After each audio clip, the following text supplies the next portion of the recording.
Honorable Johnston Arthur Sakaja. It's really a pleasure to have you here alongside other guests, including the Lake Region Economic Bloc represented by Honorable Evans Nyagaya. Other guests from countries such as the Seychelles, Ghana, Uganda, I think we have Tanzania, Ethiopia, yeah? We will appreciate you during this week. My job is really very simple because I have my board member speaking after me and then a senior leader from the Collaborative Action for Childcare speaking later. I will restrict myself to telling a story about Uthabiti Africa and the genesis of the work we do. So at around, I think in December 2018, I got to learn that actually Africa is letting down its children because there was very, very little happening in terms of improving the care and support for children 0 to 5. The data I got was actually from Nigeria, Lagos. As all of you know, Lagos is a very populous city. I think there are probably 5 million children under 5. If you think the situation in Kenya isn't great, you'll be happy to know that according to statistics and the progress we are making in policy and regulatory reform, Kenya is actually ahead.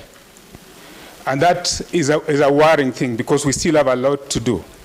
But so when the idea of starting with Uthabiti came up, I said, okay, I'm not from Nigeria.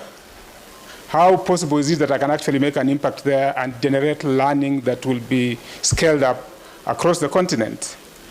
Then we thought, okay, should we try South Africa? Oh, South Africa there, maybe that will not really be a good thing.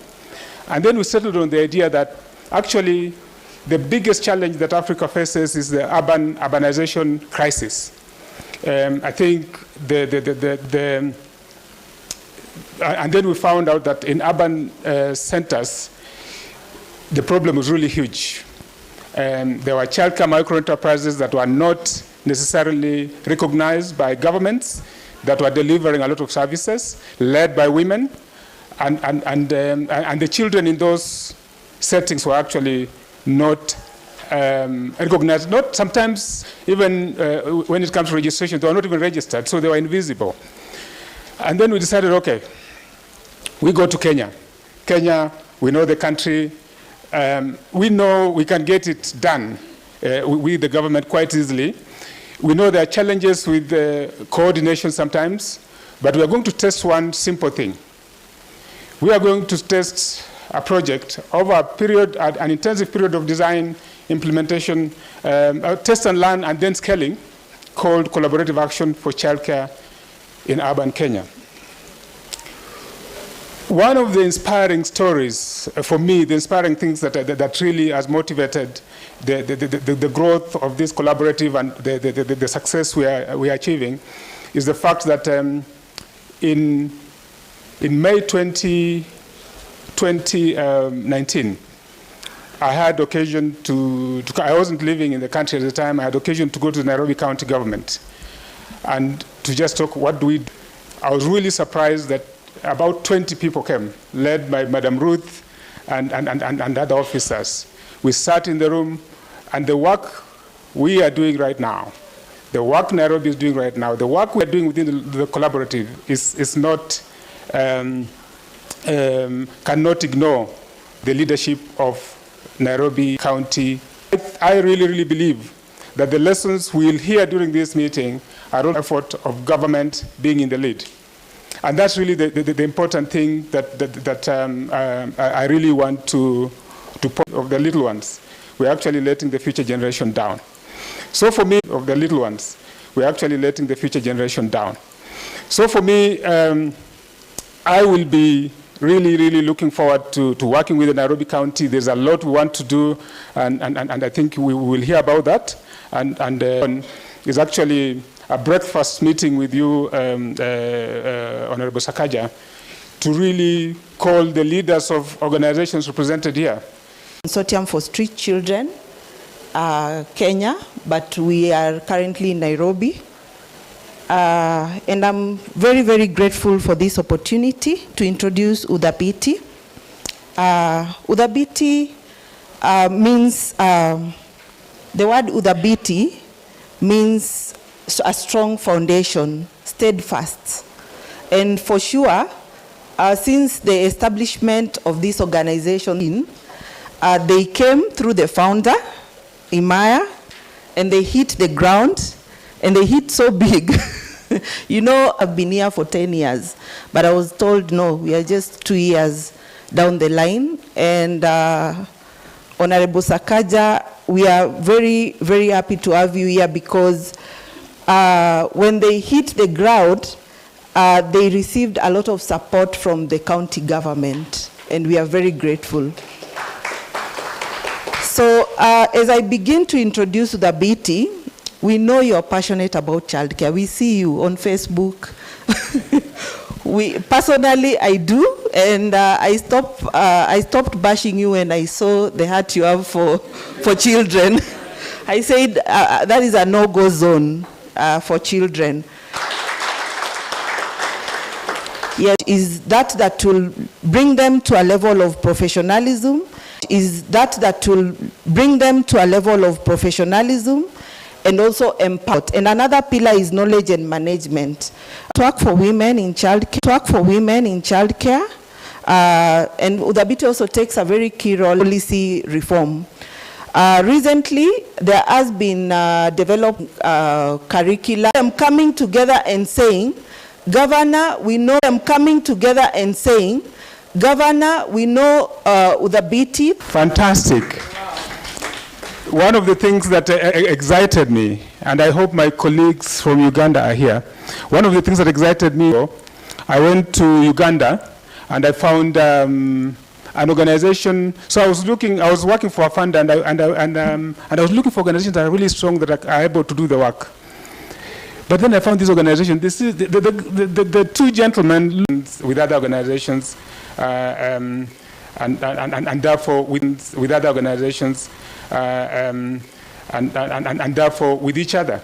Because you can easily be African, but your mindset is completely colonial, and you distrust local actors. You are the one who says, you know, these local actors, you can't trust them, and you block them from getting resources. But I think when government invests in local organizations, trust them, the external organizations have no option. You have to work with us wherever we are. And that's why the Collaborative Action for Childcare is really was one of them. She's been a consistent rock of support for the work we are doing as a collaborative, really helping guide us and ensure that we do the right thing, not for our organizations, but for our children. And now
Imaya has mentioned about funding issues. So if we collaborate, we expect that each one of us, each partner can be accountable.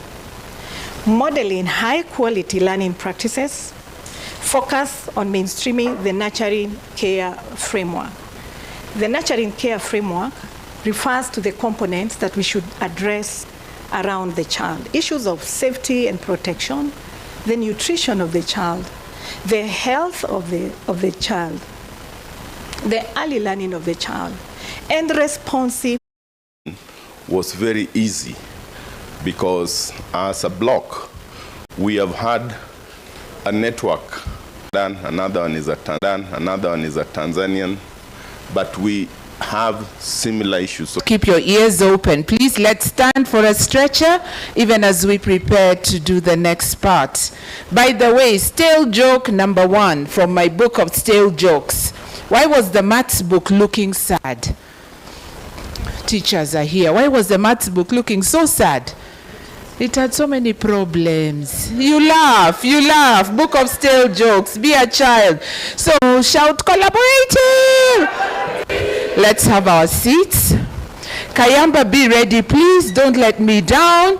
When we finish that, as soon as Kayamba present the song that they have been cooking, composing, making since we had our Honorable Governor coming, we shall then invite Mr. Brian Mulama to introduce our governor. So Kayamba, please come.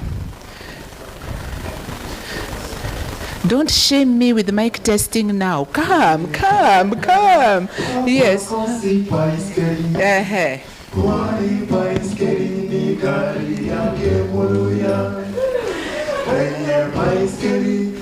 Pako si Peppa Pak chwara, kwani Peppa Pak ni handa paka yake muluya. Peppa Pak hapako si retio sanyo, kwani retio ni moperi yake muluya. Kwenyere, mnipe tu makofi kidogo.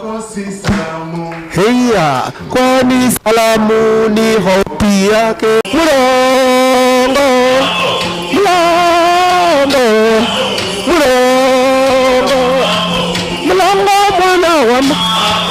Si governor tujoin sana, super governor ndio. Haya, ule anataka kudasi na governor pia anaitwa. Ya. Ule anataka kusaidia governor hapa anakuja. Tunaanza na right,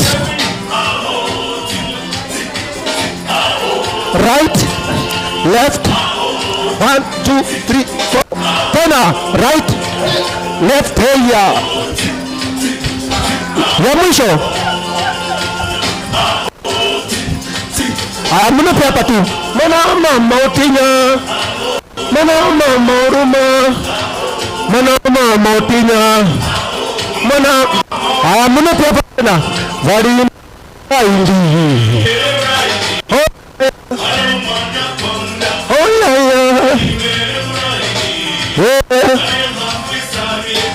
Mnipe right TV.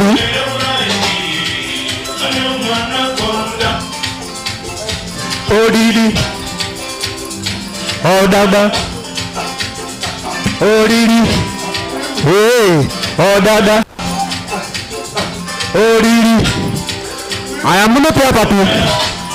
Tukapanda maisha, tukapata pikipiki. Tunapanda pikipiki.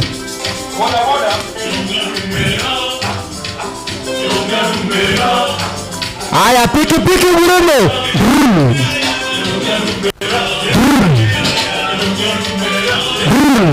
Pikipiki ende sana.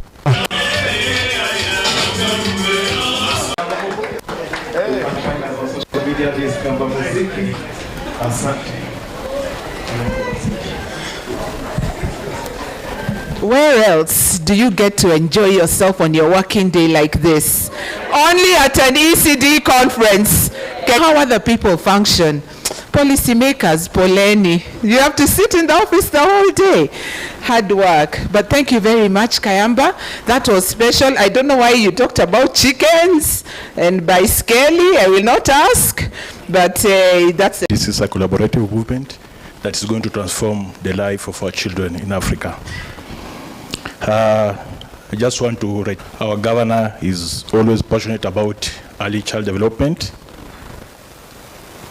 He believes that investing in these youngest learners is not only a moral imperative, but also a foundational step toward building a stronger and more equitable society.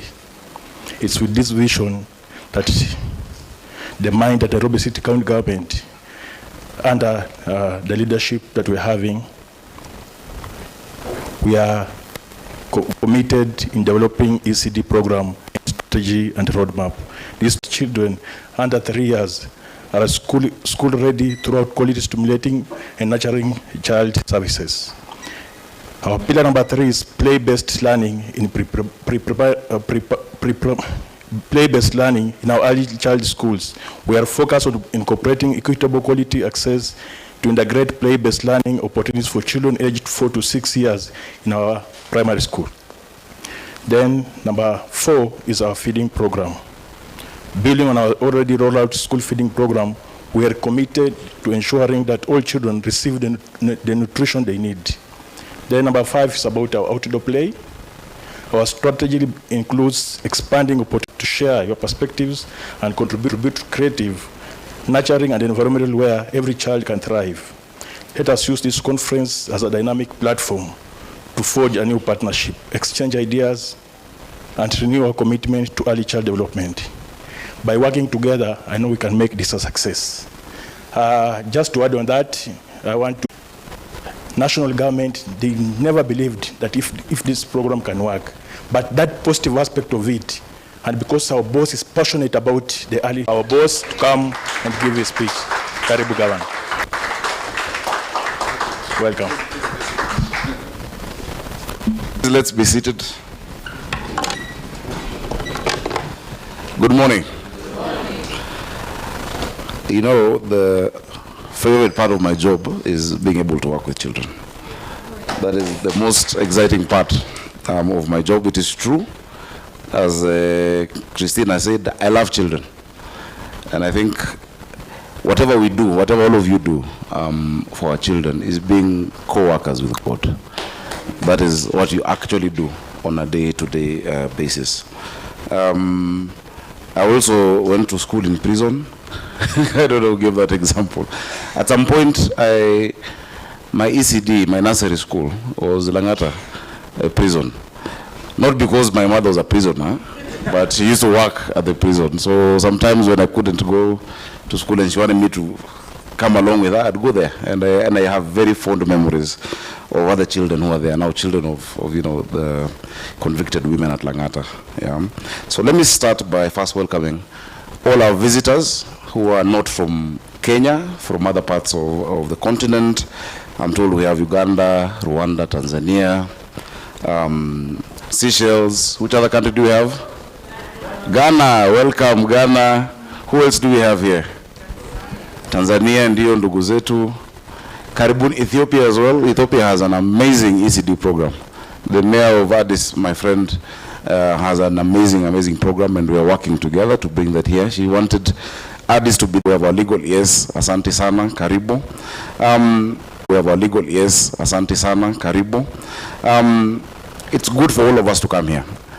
I got the invitation to this meeting 2 days and things. It's natural to wonder how they got that way. I think that's stuck with me. If you get it right, their development, their ability to think, feel, read, write, relate, to feel love, you know, it becomes exceptional. They're ready to lead full flourishing lives in the community with others. It's wrong, as we often do, unfortunately. We can look forward to struggles. So I, as your governor, Governor of Nairobi, I'm pleased and excited and happy to be here today. This matter is urgent, it's important. Nairobi is ready to lead. And I believe that if we work together, thank you, if we get down to serious collective work, and I love the collaborative aspect of it all because of all the players there, we can transform the childcare sector, and we will do it. I'm very happy with the work I've seen and I've heard that you've already been doing across the continent. Now you have more champions, and I'm one of your champions for childcare. And it's pretty obvious, you know, investing in children in the early years is one of the smartest things that any leader can do, any government, any county, national government. It's the smartest thing, securing the future. You know, it's investing in the future of your country. It is something that African governments must do across the continent. Right now, 1 out of every 8 people in the world lives on the African continent. In 2050, 1 out of 4 human beings will be on the African continent. And I'm glad you've related that also with urbanization. 65% of our populations, you know, by 2050 will be in urban areas. As it is in Nairobi, by 2050 we'll have 10.5 million people. We must future-proof the continent of Africa, you know, and the world by extension. And that can only be by a serious investment, a real meaningful investment in children. There's no other formula. I don't think there's any other formula that we can use, you know. And I'm glad I've learned so many things today. I've learned Mary Montessori. I've learned that the 5 years is where 90% of the brain is developed. I didn't know that. And that's when we must then invest, you know. The first 5 years is a period of rapid brain development, a critical window for laying the foundations of a child's future success. Adequate nutrition, a healthy environment, access to good quality childcare, and quality early learning will definitely then play a critical role in promoting, you know, unlocking pathways out of poverty and promoting our shared prosperity. My Waziri Brian has told you some of the things that we're doing, the strategies. We have 6-point strategy that we are implementing in Nairobi. The first strategy, what did you say? Do you remember? The first one is from age 0. Nurturing care, early stimulation of children. And have become more gentle. Yeah, they've become more gentle. They realize, oh, so this has an impact on the future of my child. And there's no other way to get a man, let me tell you, than telling him this will have an impact on your child. So just creating that, you know, environment for these children we're setting them up for success from point O, you know, from -9 months, just to set up our children for success. Of course, the second one is childcare services. That is very important for us, including daycare. We've now started putting up daycares in our markets. Mwariro Market, you go to Gikomba, we're doing that as well at City Park Market. Then nitaenda Mwariro na mtoto wangu na atachungwa. So now we're trying to make sure kuna maziwa pia, kuna, you know, toys, things for them to play. And we'll do that in all our markets. We're doing 20 markets in Nairobi. All of them, I have told the contractors, in the design, wapi daycare, wapi mahali ya watoto, you know. Recently, I broke ground in Karen. We had delayed it because the first design, very beautiful design, had no daycare facility. I said, hiyo sio soko. Yeah. So nikasema hiyo nafasi ya kinyozi na nini wacha ikuwe daycare kwanza. So that our children must be part of every aspect of our planning. That is, in Nairobi they know it is not negotiable. That is how we are operating. The third aspect, which is very important for us, is outdoor play. Outdoor play, green spaces, playgrounds, you know, and we're investing swings, slides, monkey bars in every estate, and that includes restoring grab the land. You know, a lot of these open spaces have been stolen, but now they have the wrong guy as a governor. We've reclaimed many of them in our estates. We have put caveats for those that are being transacted. We're restoring those, and now you'll start seeing, because we've put that in our budget in this financial year that just started 3 months ago, swing, slides, outdoor gyms, converting places for inaitwaje kati, hopscotch, all those games we played as we grew up. Because I found the place we want to build for them more classrooms, but napata kuna kanisa hapo. So I mean Mkristo, but hiyo sio Ukristo. The space for expansion of the must remain that, you know. And so we're restoring our schools. We've gotten back title deeds for schools that, you know, people are encroaching, because our schools have a lot of nice prime space, whether it is Lavington, Farasi Lane, in Karen, and we've given our teachers copies of those titles, around 86 of them. Tomorrow I'm getting another 31 of them to secure these spaces, open spaces and outdoor play. Of course, the fourth aspect there is our school feeding program, which I don't think I can talk enough about. That one I can sing about forever. When I was a senator of Nairobi, during the COVID time, there was a lot of vandalism when schools were closed. And so a few friends of mine came together and said, Sakaja, please, we can donate some desks. You can go to a few schools, and because the children now came back and they were studying on stones, you know. If you look at Raila Educational Center, Olympic, if you come to Gatina Primary. And so with some of the desks I went, you know, to donate. I got some from Tetra Pak as well, supported us. And normally when you go to these schools and you ask the children, what do you want me to do for you? They will say, we want a school bus, we want football, they started saying they want food. And as a parent, I was like, this is strange. Because when children start saying that, it means there is something going on. And so I studied this thing. I tried to bring a motion in the Senate. I looked at legislation. There's the National School Lunch Act in the US. I brought mine in Parliament. It didn't go through. I said, it's okay. When I become governor, I will feed all the children of Nairobi. I became governor. And I said, this program must succeed.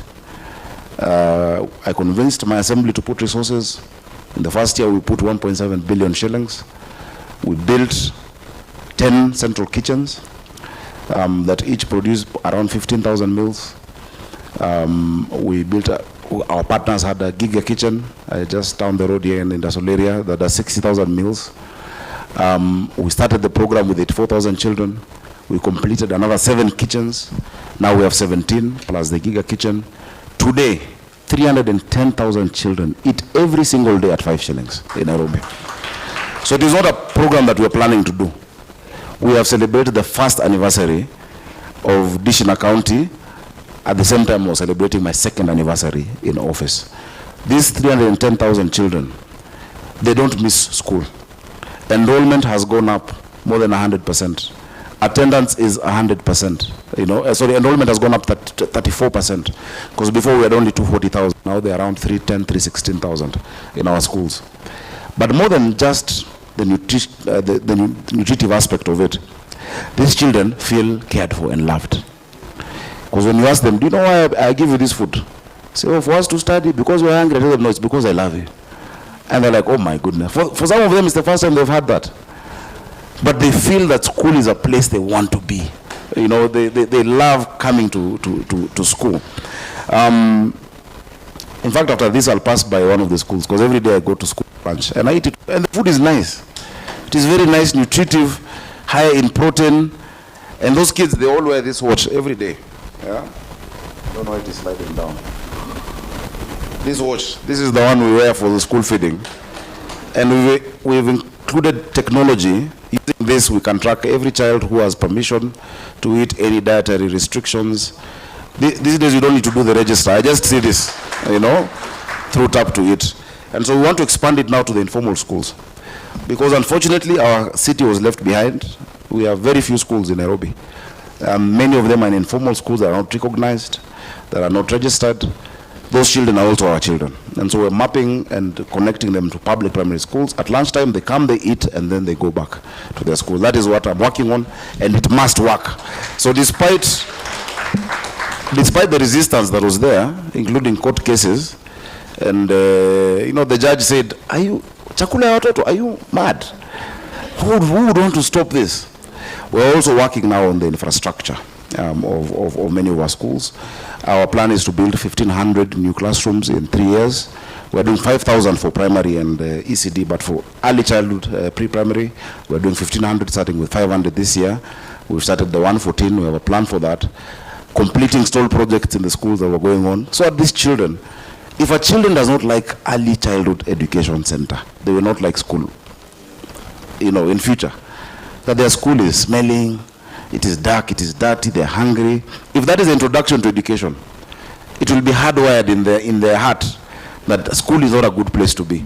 But they find it is a lovely place, it is bright, there is joy, there is food, the teachers are joyful, their capacity has been built, they will love school from that point onward. Of course, another pillar as part of it is the legislative interventions and the frameworks, policy framework and legislative interventions on childcare services. There is a lacuna.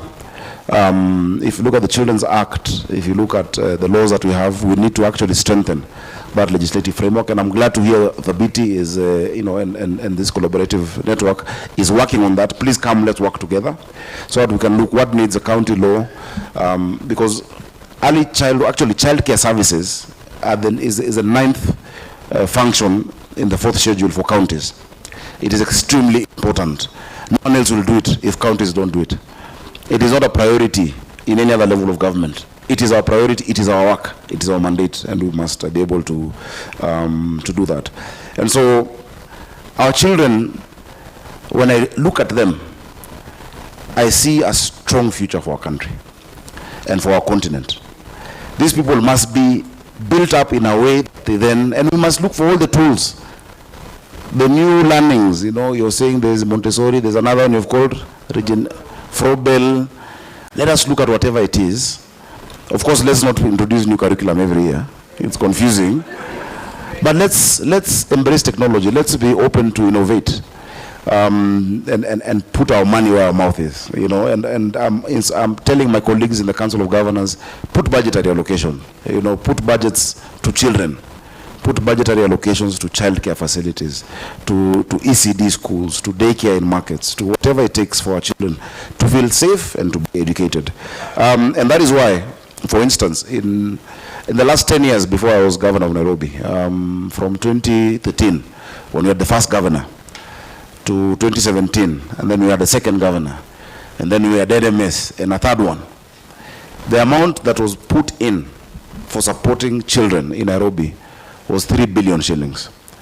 In my first 2 years, I've already surpassed more than half of that to, I think, 2.1 billion. How much, Ruth? 1.8?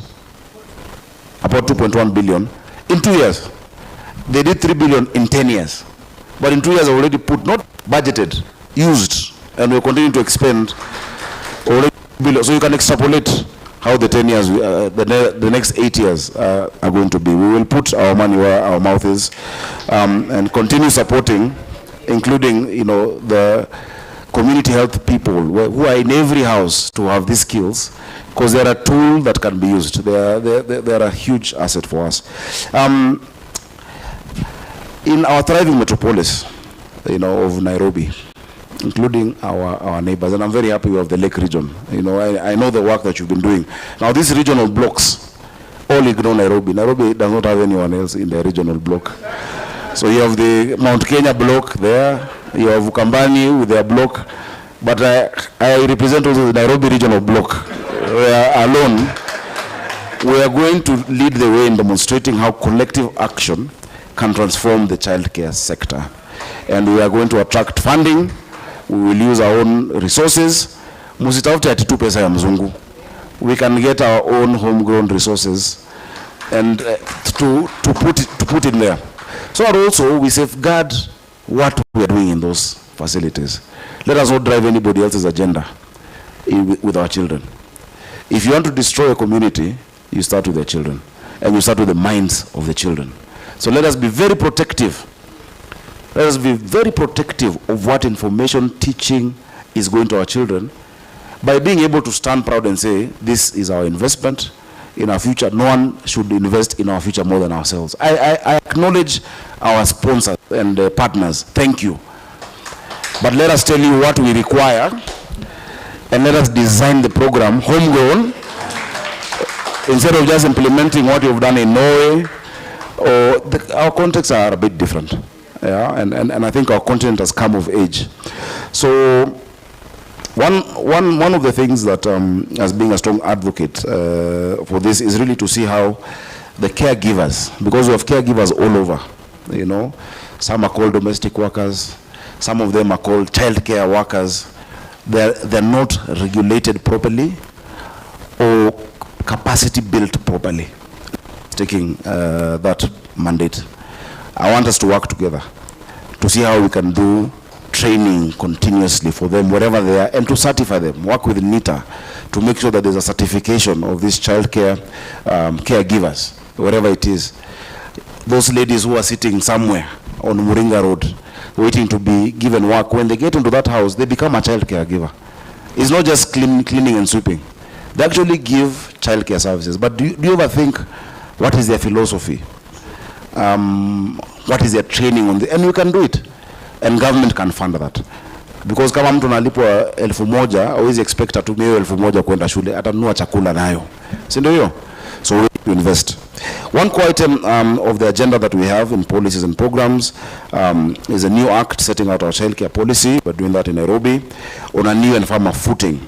We look forward to finalizing our Nairobi childcare policy and our act with the continued support. I want us to come and do it together. Yeah, look at it. You're the professionals. Today I've had things, in fact I was looking behind me, my chief officer and Shafi, I'm like, what are you telling each other? When you're asked, what is the RE method of? So let us know we don't know that. But let us appreciate that we must provide the leadership. And in my teams, I put the professionals ahead. That you're the experts in this. You lead. Mrs. Jafunzo kufunzana, I don't know how to take care of a child apart from my children. I think they have survived, at least they're still alive. I don't think I've done a very bad job with them. For the last few years, they bado wako. But let me tell you what the teacher tells me 1 to 3. I never miss that parents-teachers meeting. I go with a notebook and I take notes and I say, wewe ndio boss, wewe ndio unajua, you know. And so let us look at that policy framework together. Let us look at that law together. You have experience from across the world and on our continent. But even when we have sorted out the overarching legal and policy matters, we still have them to think about the hard issues on the state of childcare on the continent and in our country. To my mind, there are 2 essential things we need to, kuendelea kufikiria and to keep thinking about. One is the challenges and opportunities presented by our rapidly growing urban centers, making the need of childcare reform urgent. Our informal settlements, we must look at them. We must see how to integrate this even with other programs, whether it is housing, whether it is affordable housing, healthcare. Right now we are moving into social health authority, SHIF. How can we leverage on these programs, the big programs government is doing, to get resources, and resources don't have to just be money, but to actually get resources that sort out childcare. If you're not creative and you want to do it the same way, you will change nothing. And we have nice conferences, but things remain the same. We must be bold enough to say things must change, and they must change in this direction. So in search of those better livelihoods, there's of course immense pressure on existing childcare facilities and services. We know most of them are private, most of them are women-led, and I am a he for she champion. I love women-led things, and so I want the Nairobi network to be for us. The Nairobi network of childcare facilities and services, kwa mambo yetu ya county ya Nairobi. We are going to work hand in hand with you, and we will attract support for you. I'm proud to say we're not starting from scratch. We already have remarkable examples in our city of what collective action can achieve. I know more than 7,000 childcare micro enterprises operating in our urban settlements. And as I've said, they're led by women. These female, and not to discourage men. Please, men also, you must play a role. Every day I go to our schools, Ruth, I am not seeing male teachers. I'm there seeing ladies. When you go to our hospitals, we've set up our kangaroo facilities at our pediatric mother and child care. But I told them, add father, so that even at the kangaroo, the father can come also and hold the baby for a while. So I mean, this micro enterprises are supporting more than 160,000 children across the county. Tiny Toto, Path, Kidogo, and others already active in their space. Thank you for what you do. Let us know how we can serve you better, how we can work together. And 2, we have good evidence that neglect violence and malnutrition in early life set up children for very serious trouble. If we mean business, we need to make sure that children don't start life with these heavy burdens. There's no bigger disservice you'll do to the future if children start with such burdens. And that's why we're working very hard to strengthen our community health work. And we're going to leverage on this social health, which starts in 1st October. And please register, *147# or www.sha.go.ke. Register for social health insurance. I want to tell you, possibly the ministry has not communicated it well. I think I should help them in communicating it. This thing is going to be transformative. And it is not limited to just cancer and magonjwa kama hayo. Even issues like this can find their way, through that pool of resources at the 2-year maturity of that act. Please look at it again and think about what we can do from there. So I urge all stakeholders present to work together, coordinate efforts so that we can avoid duplication. I really like the example that was given, that you're both going to the same person for the same kind of support. We are stronger together than thinking you are mjanja, that you're the one who got a nice proposal. So the one who's running, don't do that. We're going to actually come together with you. The presence of colleagues from other parts of the continent reminds me of the potential for cross-border collaboration. As I've said, we have a network of mayors and governors across the continent, including the mayor of Addis. We're trying to bring together more of us to actually prioritize certain issues, and this is going to be one of them. Lake region, you're doing well. In Siaya, for example, PATH's leadership in nurturing care interventions has greatly advanced the childcare agenda, I am aware. These multi-sectoral approaches ensure that children receive comprehensive care, promoting both the development and the empowerment of women through safe, nurturing environments for the children. In Busia, we've seen the work that you're doing, led by Collaborative Center for Gender and Development, and Wow Mom. Some of these names I love. Wow Mom, making tangible differences in the lives of families. And so, let me not say much more, but really, karibuni, I hope the next 2 days are fruitful. I want to assure you of our support. We are open. If you invited me on Monday and I came on Wednesday, and I'm not idle. I have a lot of work. My officers will tell you, I have a lot of work to do.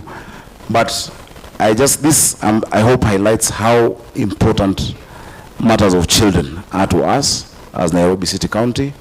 And I am your evangelist and champion at the Council of Governors to make sure that my colleagues also put these issues front and center. So I want to really thank my team, led by Waziri Brian Mulama, Chief Officer Abdi, Ruth, and your team. Asanteni sana.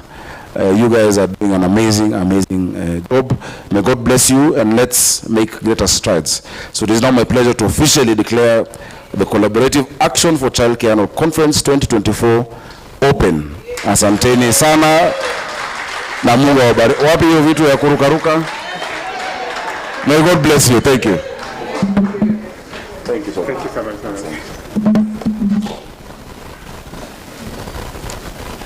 So, for me, let's be seated. For me, I think that is probably the biggest celebration of 5 years of Udhabiti Africa and the Collaborative Action for Childcare. Let's give a round of applause to the governor. Great things happen when the government is in the lead. And in Nairobi, Honorable Sakaja, we are going to hold you to account for that promise to be the champion for childcare, and we will get things done. And what I can tell partners in the room, anytime you get tempted to go to the county alone, just remember they'll send you back. Not because of anything else, but because they also like order. They have seen in the last 5 years how we have made things happen together. When you see a lot of partners here, when we need something to be done, we actually call each other and say, how much money can you put into this, and we'll do it faster. Right now with Nairobi, there is a process that can get us the regulations in the next 2 months. So if you have the resources, please don't go to disturb Madam Ruth with the unnecessary meetings. The system is already there. It is working, and the county is in the lead. Reach out, and we will make you a part of this. And thankfully, all of you are part of it. And it's really inspiring for me that we have really a senior government official of the Kenyan Republic connecting with our Ethiopian colleagues. Who is from Ethiopia? Yes, my colleague from ESD. I think he also got an invitation on Friday. But we are saying we are doing this for Africa. And Nairobi, when Nairobi leads, when Addis leads, Africa will follow. And that's really why we think this is important. So thank you very much, and I'll now pass the program back to the facilitator. Thank you. Let's appreciate Mr. Imaya. The time has come now to have a short break. Just a few reactions that Governor Sakaja, there's a lot of good things that's already happening. For example, at Mbagathi Hospital, they're just amazing. You observe the way the father's uptake of the kangaroo program has improved. That's commendable. It's a great initiative. Nurturing care framework. I think the Africa Early Childhood Network has been very, very strong in ensuring that there's a lot of us are trained through the responsive caregiving. That's a lot of progress made over the years. I think if somebody like Francisca, who was in the parade for us earlier, was to say, you know, the governor is here, if I was to be her voice, I would say that the one thing that the childminders are crying for is this licensing issue. You know, if you talk to Tiny Totos, Kidogo, all these guys, how can we just finally just say, okay, you're strict with the licensing because of the compliance. Child safety and protection is a major thing. So how can these actors seated here support the mamapreneurs or the mamas or babas to get into better, be ready for inspection, but then the licensing process to be made to encourage, because whether we like it or not, this is a serious, serious force in the child care. So this licensing issue has been back and forth. Francisca, wave at me. You know, now I'm speaking for you. You know, and many others, not just Francisca, who do an amazing job. The shoshos, the gukas, the ladies, the mamas who are looking after all these children. The stakeholders here promise you that we will ensure that they are compliant with issues of safety and protection and good child care regarding stimulation and play. Leave that to us, but please let the government kindly make the licensing and operating process for them easy. And it will be a wonderful, wonderful journey ahead. I know Dr. Wala was excited to hear about the childminders. NITA is doing amazing things in collaboration with the county. And I know one thing that you talked about is creativity. We are there, the players. We say we are the people who are ground. We are artists, we are creative, we have fun with the children. You guys do the policies for us, but let's make the programs creative. So I can assure you, the minds you see here have creative, amazing programs. These organizations are doing things to make childhood fun. So we're not letting you down. So let's continue working together. At this point, I'm going to ask that the county team, the Uthabetian collaborative team, kindly escort to the governor to the place where you know he will be. The rest of us rise, but don't move. I will give you the instruction on what next. So let's rise. Let's give our governor a clap as he leaves. Our way of saying Asante Sana and see you soon. County team, please, those who came with him, kindly follow. Follow him, please. Ruth and team, please follow. You will be guided where to go.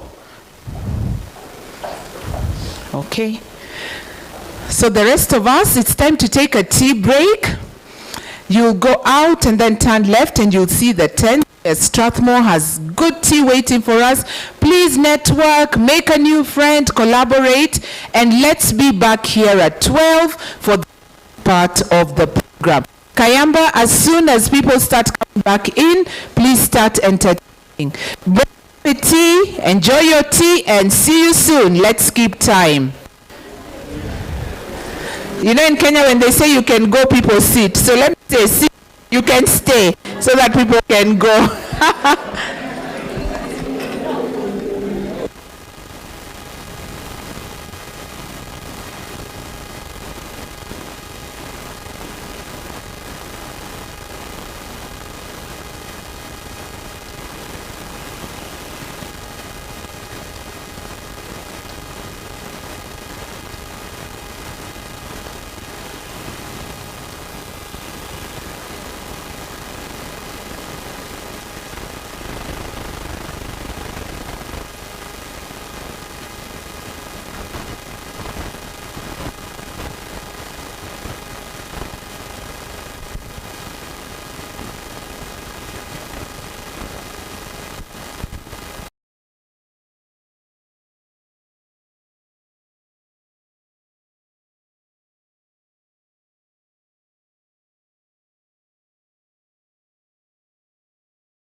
are you willing to do? How many risks, how will you stand for impact to happen? So my challenge is that to make an impact, we have to be ready to build the cat. Difficult calls on all of us because some grounds are challenging, but I know that together we can. So I have a few challenging statements here, and I'm hoping that Joel Elfas has come. Is he around? Yes. Please begin to make your way to the stage. And Christine, will you make your way now or later? Okay, so Joel, please make your way out. As he comes, I'm going to just share with us some challenging statements. Do we believe that as educators and caregivers and policymakers, we're truly investing in our youngest learners? Are we very keen to see that every child's potential begins with each and every one of us represented here? Are you being resilient in creating an environment that is nurturing curiosity and emotional well-being? Each of us here is saying that we believe that the children are our future, but really they are our present. Are you proud of what you're doing right now? That your present is informing a good future. Is it something you're proud of? Would you like us to hear about it? My first call for open seats, even as Joel takes the center one. Going once? The chair is open. Come. Anybody, remember what I said? If that chair, you sit on it, you'll get a microphone for 1 minute to say something. This is an interactive conference.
Next story. You can sit, you can come, whichever you prefer.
people are able to use their they are able to be responsible for their children and take care of them. Not to mention that child protection is needed for us as an organization and the inclusion of child protection working with other partners and sharing guidance, and also that even online the children are also safe. Thank you. Wow. I think with that we need to convince everyone to meet her over lunch. We are all very keen stakeholders. And some question, Damaris, do you do, like, for example, trainings?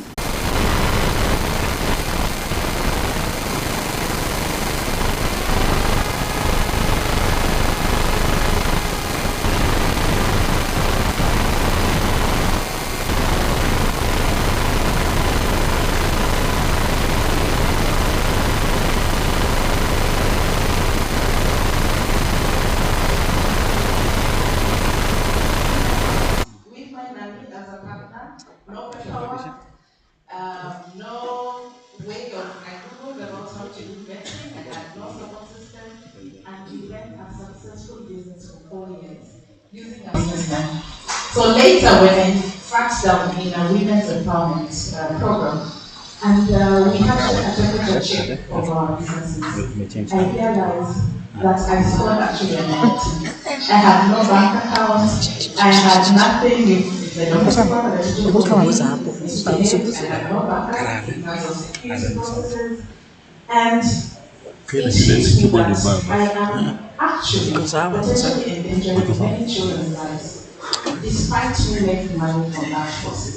So I started to I registered properly, registration forms, started following up. I realized I also lost a lot of money in the process of not knowing how much I was spending on the And when I started reaching out and realized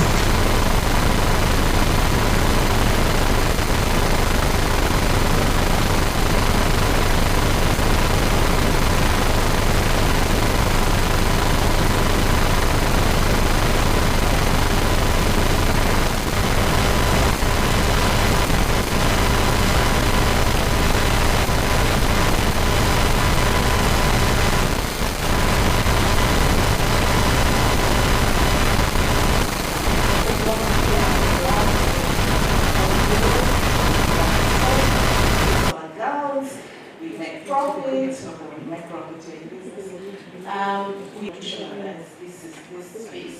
One, by professionalizing it, make sure that we are doing ethical business practices, as well as empowering the domestic workers that replace to mind our caregivers. We are also looking for advocacy. I remember the government reached out, and I know there's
so I come to my neighbors because if I go to you're having your house, everyone is closing their, Nairobi kind of living where everyone is just closing their gates.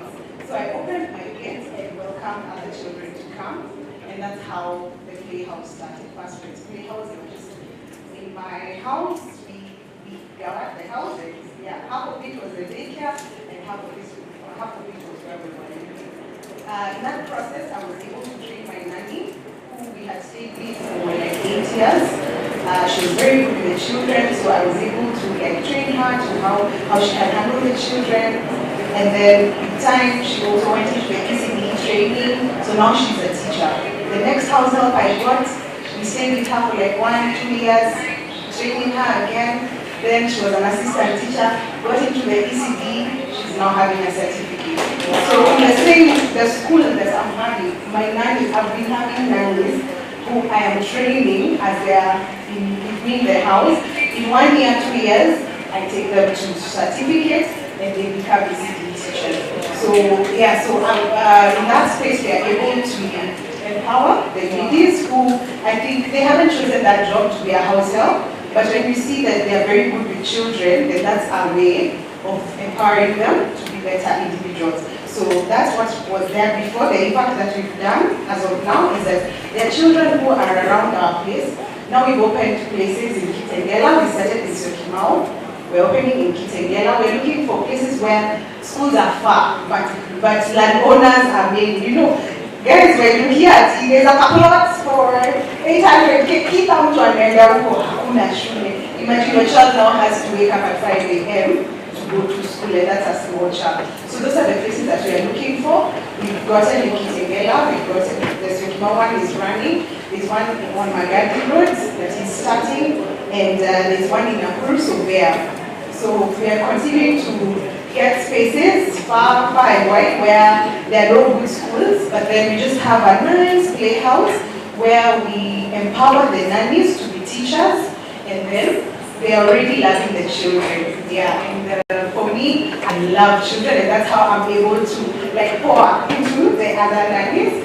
And yeah, I'm also having an online platform where called Teacher Kendi on the online platform, where I teach the children values, the small children values, mostly the Christian values, talking about Bible stories and all that. And yeah, the children love it. Thank you. Wow. Amazing. Anybody working with young children? Anybody? Okay, let me start with the fun one. Anyone selling clothes here? An opportunity. You've been struggling with finding a buyer. You know that clothes you invested because the circle you thought it was a good deal. Someone's looking for land. And as Bishop J.P. Masinde would say, see what the Lord has done. Who are you sitting next to? You're sitting next to Dr. Wala, the master of nanny training. So there you are. You guys can collaborate. Anyone would like to have a date with them, you're welcome at lunchtime to share experiences, to send your plots. Oh, by the way, I know that there's a development, I hope the hearings and the commission and this thing happens. There's some people sitting happening in Thika. And I know they're going to do something around meeting schools so that children don't have so far. So let's appreciate all those who shared the story so far. And we have a very special guest. I'm going to keep him company. The boy child who's been squished amongst all the girls, I didn't keep him company. So we have with us Joel, and thank you for allowing us to encroach into your space. This was actually your space. You're going to share your impact story all the way from TZ. Am I right? So now, like, sorry, like all Kenyan, doesn't even hear anything, it's only me. Participate is very suspect. So allow me just to ask you the question.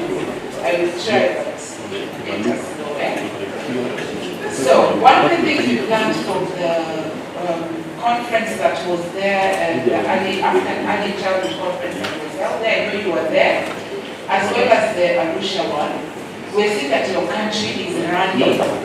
You're making policies like you've just spoken up. Oh, great, Mama, when you walk out, tell our friends, say hi. Anyway, so your current government is very keen on policies that protect children, and you guys are running, and you're becoming an attraction. People are saying, leave Kenya and go to TZ, but you know, okay, I won't comment because I don't believe later by social media things. But your country is running with regards to policy. I hope your story will share with us. How are you now supporting that huge surge in policy that has just caught all the implementers unaware? Like, how you narrate that gap? Are you struggling like us guys? No, of course, because Kenya, we usually have experience in these things. It's only that we started a little bit earlier. I guess that's when we are making some of these. But how are you coping with that? I hope your organization story And just a comment on that will help us to understand how your country is moving in this area. Yes. Naomba uchukue microphone. Asante sana. Also, my name is Joel Elfas. I'm the founder, but also currently working as a executive director for Tanzania Early Childhood Education organization. I hope you can see our logo here. Yes. Yeah, but what's the rationale behind us or specific for me for the funding for basic organization? Yes, according to the, I think something that we already mentioned that we share a lot of commonalities, specifically in East Africa, but not only in East Africa, the Africa in general, something global. Because near this year, I was in Canada, Vancouver. We did a very short survey on how male are engaged in the childcare sector. But this is a global crisis, not the issue of Tanzania or Kenya or East Africa or Africa, it's a global things. I think the mayor mentioned here this point that in what particular school there's no male options. So specifically in the early years field. So I think we are sharing this information or these stories from global perspective, but sometimes in regional perspective, but also in our grassroots perspective. So for me specifically, I'm going to speak about our grassroots perspective because Tanzania Early Childhood Education is a grassroots organization. It's a for impact organization that engaged to equip parents, caregivers, and preschool teachers.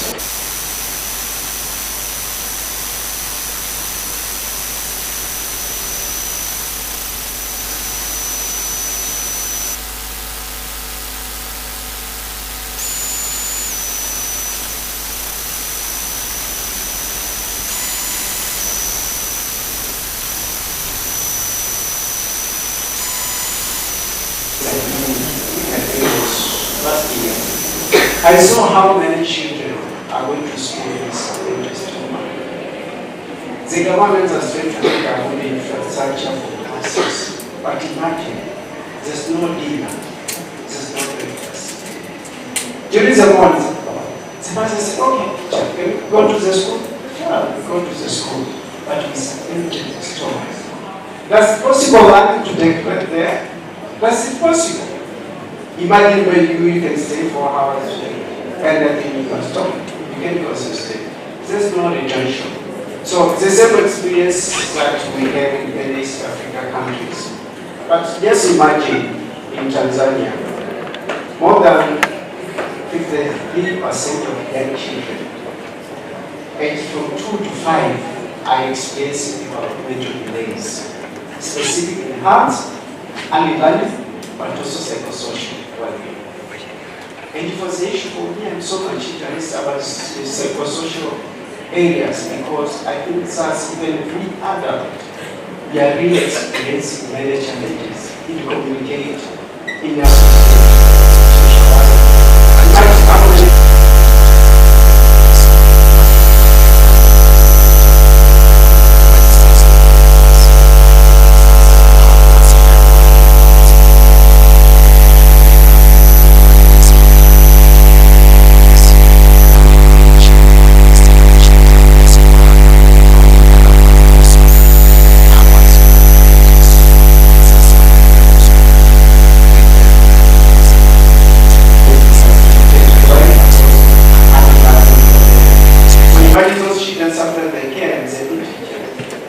there's a problem from the family level. So that's why for us as a grassroots organization, we saw like it's a person and everything to support and make sure parents are well equipped on how they can support their children. I like what the government mentioned is that they're going to train parents, caregivers, so that they really can understand. And for me, as also a funding person for Childcare, it gives us no way we can speak about PCD, actual development. without engaging parent, caregivers, and preschool teachers. It's the same. It's a global goal to attain quality education. No way we can speak about sustained quality education without engaging parent, caregivers, and preschool teachers. In Tanzania, we have the problem, we call it in Kenya. I don't know if you have here in Kenya, but I think the same. I experienced that the problem of literacy and numeracy. Nobody is saying that's a problem. More than 50% of problems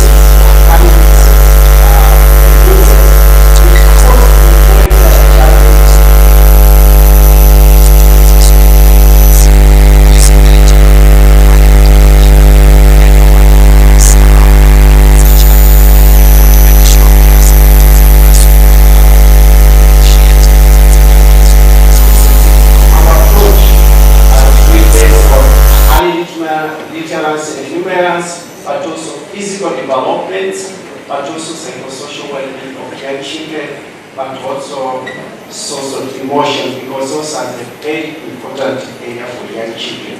So we create different projects and initiatives to make sure young children are getting holistic support, specific, not just orientation, but parent caregivers and preschool teachers can really understand how they can support these young children during the formative years, as we have already here.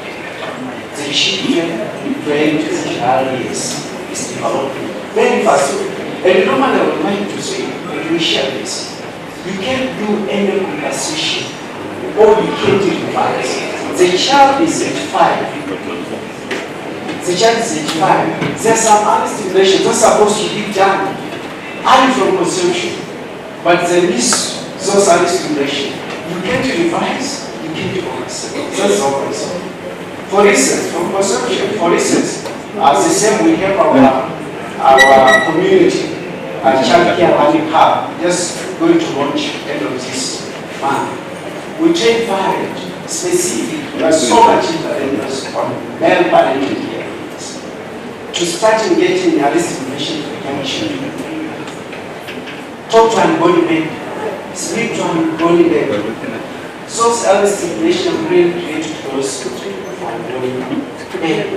So those are the things that we are trying to make sure our community-based Childcare Learning Hub is supporting parents, is supporting caregivers, but also preschool teachers and anyone who are around the child. Because imagine most of who are bringing up their children learn a lot outside from the area. Do you agree with me? If you agree, raise up your hand. Yeah, there's someone who will take it. Maybe they have answered good facts. So, yes. But also we have been trained preschool teachers, specific public preschool teachers, specifically how they can transform their classes into play-based classes. So that, you know, these young children learn a lot by singing, by playing. They need very flexible spaces. So what we did for more than 10 public preschools, we are able to remove the old version of having the desk for preschool or kindergarten classes. Then we put the red carpet or sometimes the local materials that are available so that the children can really make sure they are learning by play, but also flexible environment, but also they interact so that we can support them in business construction and support them in how they can improve their social well-being. But also the health and nutrition, that's a very huge important part. If it's not we have a good health, all of us, we have been good not to be here.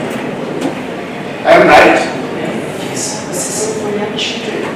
So we support previous women for screening during the pregnancy, but also for young children. Because in Tanzania, I don't know how about here, specific for those low-income countries, as a mother or father take their child until they get sick. That's not the right way to go. We need to make sure we have that, we have to make sure we can really identify the social well-being, emotional, our children, so that we can really figure out how we can support. So right now we just launched our project that we support 45 days plan because in communities, that's the most consumed food by pregnant women and young children, specifically for those from 6 months upward, they have uji porridge. So just launch it to make sure young children have access to nutrition meal, but also for pregnant women because we have some nutrients. That's also recommendable for pregnant women to make sure from conception. Pregnant women are really taking the nutrition meal that also benefits the mother and also benefits the children. So general resources and theme. Okay. So those are how we have been supporting our country effort. The country has just launched a multi-sectoral approach, but that's nationwise. We have success to debate, but just thinking about the grassroots level, that's always where I'm looking. Even sometimes and tracing, we say we are grassroots organization because those where we can impact young children. When we change our parent, we change our child. So it's the same for all of us. We need to start to focus how really we can really support our children at the grassroots level by supporting their parents, caregivers, but also preschool teachers. So for us, we are very open for the compensation for learning, and I'm so glad that we just a friend from Ethiopia. We had a compensation. We support their partnering organization. Sometimes supposed to visit them, but from last month I was in Uganda. It is the same product that they're implementing here. Wow. So it was really amazing. So welcome all of the friends to Tanzania, to them all the friends that we are doing. Karibuni sana, karibuni Tanzania. Nawakaribisha sana, mjifunze, karibuni sana. Thank you so much. Such amazing stories. Oh, you know, I feel sometimes guilty that we have such impact and, you know, like things are joy is sharing and we have to, you know, end the time. But this is just a taste. The reason for them being here and visible is so that you can interact with them and learn a little bit more. In our next open mic session, we'll still have questions. I know the time doesn't allow us for now because Strathmore has reminded us they're very particular about time and they would like us to strictly go for lunch at 1:30 so that we are within their program and not interfere with the way their catering unit is working. So, to these amazing ladies and gentlemen, a round of applause, please. We are proud of you. The impact and value to be put in a jar. I think that jar would have cracked because of just how much would have gone into it. Are you inspired? Did you pick something from that story? There's a tip here that your diaries will be full next week, yeah? Ruth and T, because I can see how you're, you know, planning how you're going to meet with all of us. Let me explain myself in that diary. So we're going to have a keynote address, and at this point, I'd just like to request the National Council for Children's Services to come and give us their address, after which immediately we will be followed by IP. Please observe time. If you could do 7 minutes each so that the audience will also have the opportunity to ask you questions. As they step up, let me do something that helps us to get our minds back. So please stand. Let's stand. Let's stretch. As I said, that's really called washing. It's not at all. So this is clockwise. Yeah, some of you are right-handed, some are left-handed. So turn your pointer finger to the baby, yes. And turn it clockwise. Yeah. Clockwise. Clockwise, no. Right? Okay, you are confusing. So left leg, yeah, clockwise. Automatically just struggle with clockwise on our legs. Yes, clockwise. The way the clock goes. Then you're going to continue turning this clockwise, but you're going to pick one foot, maybe the right one, the same one, and as you do clockwise, turn it and then this comes to show you when you have confusion, things don't work well. Focus, guys. Focus and be in the right direction. We are here to focus. We are here to say, if this is the way we are going, let's go in this direction. Not start clockwise, then somebody else goes anti-clockwise when it starts to change now. Let's be focused in how we are going. We're going to listen to some stories, and it's my pleasure to first invite representing National Council for Children's Services. Please come and introduce yourself and give us your keynote. And after that, please, Irene, take quick up and continue, and then we shall be ready to go for lunch. Please, take a shorter time on this comment so that we can open up for anyone to ask you questions. Irene, go. Thank you. Good afternoon. Good afternoon. I'm Peter Irobodomo from the National Council for Children's Services. I'm here representing our CEO, Mr. Abdul Sheikh Mohammed, who is engaged in an equally important activity. So I'm going to read some of the key highlights concerning this conference. Allow me to read.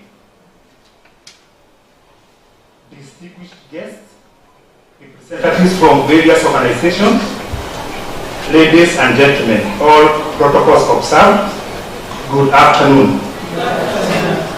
I'm delighted to join you today as we gather here to deliberate on the journey on the advancement of the national care policy in Kenya.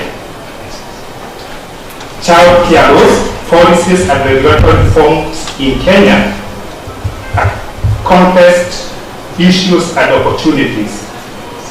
It is encouraging to see such dedication towards the realization of child rights in our country as envisioned in our constitution.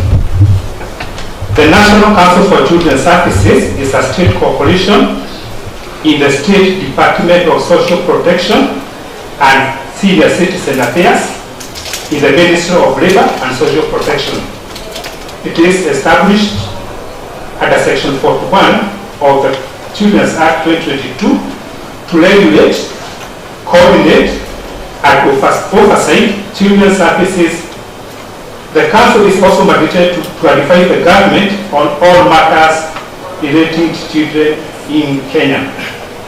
Key functions of the Council as a regulator of children's services include overall coordination of the implementation of Children's Act 2022, development and enforcement of standards to safeguard the rights and welfare of children, coordinating the implementation of international and regional treaties for children on behalf of the country, regulating both inter-country and local adoptions of children, and overseeing the overall implementation of the Hague Convention on Adoption as a central authority, among other functions. Since its establishment, the Council has made significant strides towards achieving its vision of a protected and empowered child. The Council spearheaded the development and enactment of Children's Act 2022 as an Act of Parliament, giving effect to Article 53 of the Constitution to make provisions for child rights, parental responsibility, alternative care, including guardianship, foster care placement, and adoption. NCC, the National Council for Children's Services, is currently in the final stages of developing 7 regulations to guide the implementation of Children's Act 2022 regulations, which include National Council for Children's Services, welfare programs, charitable children's institutions, kafala, adoption, foster care placement, and care and protection regulations 2024. Ladies and gentlemen, the key unique features of the Children Act 2022 include equal parental responsibility for children whether the parents are married or not. 2, advancing the principle of the best interest of the child, including but not limited to considerations under Article 53(2) of the Constitution, promotes inclusion of intersex children and provision of registration services, promotes different alternative care options, including adoption, guardianship, and kinship, to ensure children grow up in family setup. The Act also discourages institutionalization of children, except as a last resort and done for the shortest time possible. Outline laws of county governments in regulating child care facilities, provides for establishment of a special police unit for children to facilitate juvenile justice, provides for establishment of rescue centers in all 47 counties to provide temporary care for children in need of care and protection.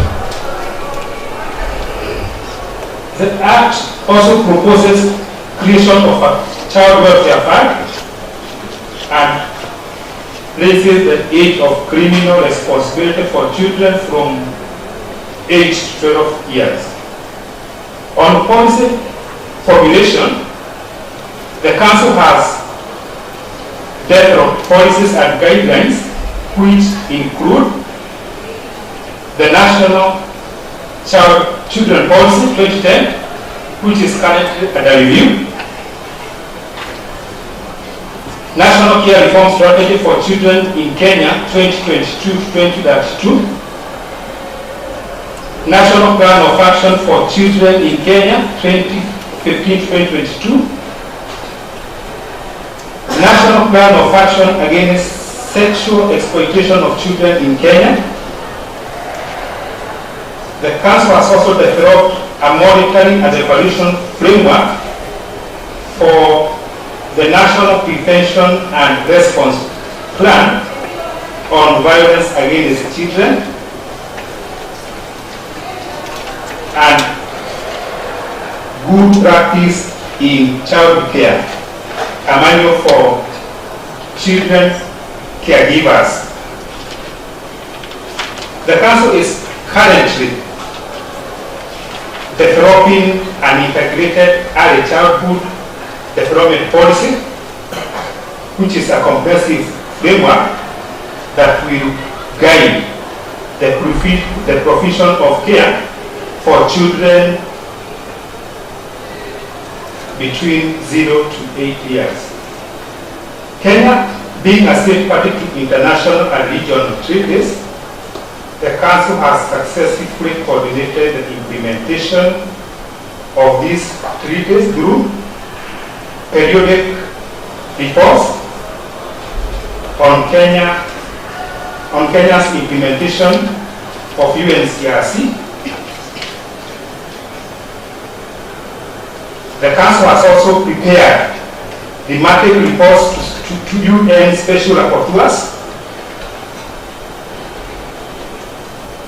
We have also observed the National Celebration on Convention on the Rights of the Child,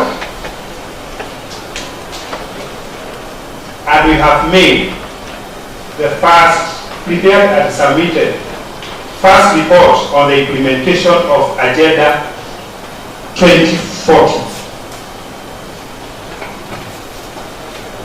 On child participation in decision making as granted in the Act, the Council has deliberately made efforts to establish mechanisms which provide platforms for meaningful involvement of children in decision making during policy development, implementation, and monitoring and evaluation. This is done through various child participation platforms such as Kenya Children Assembly and Child Rights Club. The Council appreciates the collaboration of both state and non-state actors, which include each one of you here for your work contribution in the development of these policies. In conclusion, may I once again thank you for your great contribution in ensuring that our children are taken care of in safe and nurturing environments. Thank you.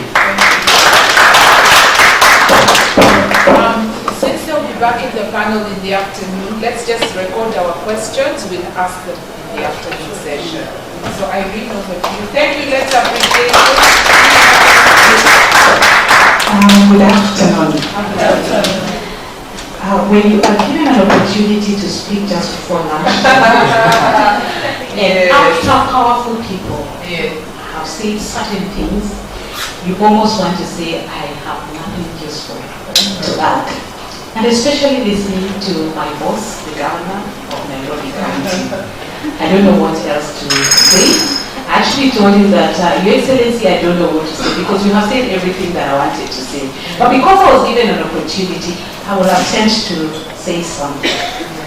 Let me put a context to my presentation. First of all, I was told to address roadmap for accelerating policies and regulatory reforms of childcare in the context of the two levels of government. That is an appreciation that the national government and the county government have a role insofar as childcare is concerned. And let me also just take this opportunity to say who the Council of Governors is. You recall that when His Excellency noted that we have a Council of Governors, it's a recognition that he is one of the 47 county governments. One of the 47 county governments. And each and every county government is independent, but we come to converge and discuss issues of common interest. And I dare say that one of the issues that I want to pitch at the Council of Governors is issues concerning ECD with a focus on childcare. I worked at the Ministry of Gender, Children and Social Development as a head of legal, and one of the issues that we were discussing is the Children's Act. To see this Children's Act of 2022, it was a long journey. When I was there, 2010 to 2013, we started the conversation.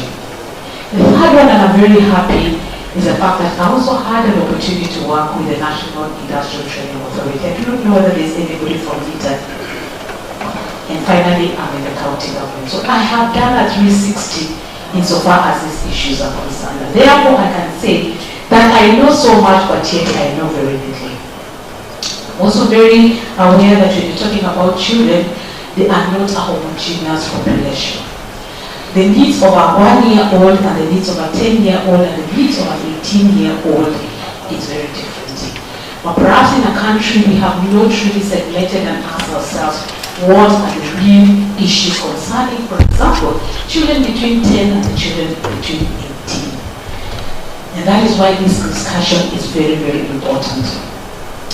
It's also very important to understand that in certain instances, you may need to have affirmative action mechanism to address the issues of vulnerability. Indeed, accepting and realizing the children between a certain age, 0 to 5, I'm not very sure the context, the legal context in Kenya, or 0 to 8 is very important. So there must be deliberate interventions for that population. But I'm also cognizant of the fact that even as I speak as a lawyer, I will be very deliberate not to be legalist. I am a champion of good governance, order, and also institutional development. But I also understand that the Constitution of Kenya is one of the most progressive legal frameworks that exist in Africa and also in the world over. It has been celebrated as one of the most progressive constitutions because, number one, it not only recognizes political and civil rights, but it also recognizes social, economic, cultural rights as well as group rights. Because issues of children really find themselves in the third generation of rights, which is the group rights. But also understanding that as county governments, we are at different places in terms of understanding what children's rights is about, but also particularly on ECD and childcare. And so when I hear that there's so much that is happening across the 47 county governments, my question is that who is documenting what is actually happening? A lot is happening in the counties, but we don't get to understand and to know what is happening. And that is the reason why the Council of Governors is here, so that we can be able to work together and ensure that these things are not happening in one county, two counties, but across the 47 county governments. And that is where we will have impact. Now, I have contextualized my presentation in this manner. I don't know whether I'll be able to address them within the 7 minutes, but I will try. Because when you talk about the roadmap, you're basically talking about the house. But you cannot have a discussion around the house unless you understand the what. And therefore, number one, I will try to deconstruct and construct the concept of childcare. Reason being, remember I am speaking from a county government's perspective for the 47 county governments. If I was to randomly ask the county governments, what exactly are we talking about here? Most of them will be talking about education, yeah? And that is not what we're talking about. The second one is around the duty discourse, interrogating the constitutional and the legal imperatives, which is basically the roles of government, the two levels of government, and also recognizing that we must take a multi-sectoral approach in dealing with issues of childcare. And therefore, the roles of the state and non-state actors is very important. And finally, I will be looking at what has been done, and finally the roadmap, what needs to be done. I will begin with a background of the Constitution. I will not go into it because some of the people who have spoken before have actually alluded to it. What's important is that a Constitution can actually provide for the family. That is Article 45 of the Constitution, and it says that the family is a natural and a fundamental unit of society and the necessary basis of social order. I will not go to Article 53 of the Constitution because basically it's the one that talks about children's issues and bestows responsibility of care and protection to the biological children of biological parents. But you also know that there are certain instances where care may not be given in a family setup. And because of different situations, and we recall that the governor did talk about urbanization, I will not go into details, I can actually make a presentation of my paper. But important to note that the Children's Act recognizes that there are certain instances where we may not have children in a family setup, and therefore has provided for issues around kinship care, guardianship, kafala, and all that. The aspiration of the Children's Act is basically to institutionalize children. And my colleague from the National Council for Children's Services did allude to the same, which is very different from the legal frameworks that existed before. That is the Children's Act that was repealed, and before that we had the Children and Young Persons Act. Now the Kenya's culture basically, because remember we have recognized culture as an important thing in the Constitution of Kenya. It basically recognizes that children should be raised in a family setup or in a community. But also recognizing that things, because have changed, now we are entrusting the responsibility to the caregiver. And that Tani has actually alluded to the same. And this is what I've actually written in my presentation, in my paper. Trusting a caregiver with the well-being of your child is expensive and requires careful selection, background checks, and ongoing communication. To curb this gap, childcare centers is rapidly becoming an accepted phenomenon and a norm for parents. These centers provide structure, which is formal, or unstructured, which is informal care and an array of services for the children. They therefore provide opportunities for early learning or ease in transitioning to formal education. Despite the value, because I will read some of the statements for purposes of emphasis, despite the value in investing in early childhood development, including childcare, negligible investment and deliberate attention was given to the subsector pre-Constitution 2010. Therefore, there is need to develop an ecosystem or a subsector that takes into consideration everything that concerns early childhood development. Let me try to construct the concept of childcare. And the reason why this is important is so that we have a common understanding of what we are talking about. And I've had an opportunity to look at different definitions, and I got it from internet. There's one definition that says that childcare is a care of children provided by a nursery, playgroup, or childminder while the parent is at home or absent for any other reason. Another one defines it as looking after children into the facilities which help parents to do so. Another definition says that childcare is also known as daycare. Emphasis daycare, because it's a reason why I'm going there. Also known as daycare is a care and supervision of one or more children, typically ranging from 2 weeks to 18 years. And the emphasis is 18 years. So we need to ask ourselves as a country, what is our context? Now, if you look at the various frameworks that existed before, and here we're talking about the National ECD Policy of 2006 and the Kenya Integrated Early Childhood Development Policy of 2017, started having a conversation around child care.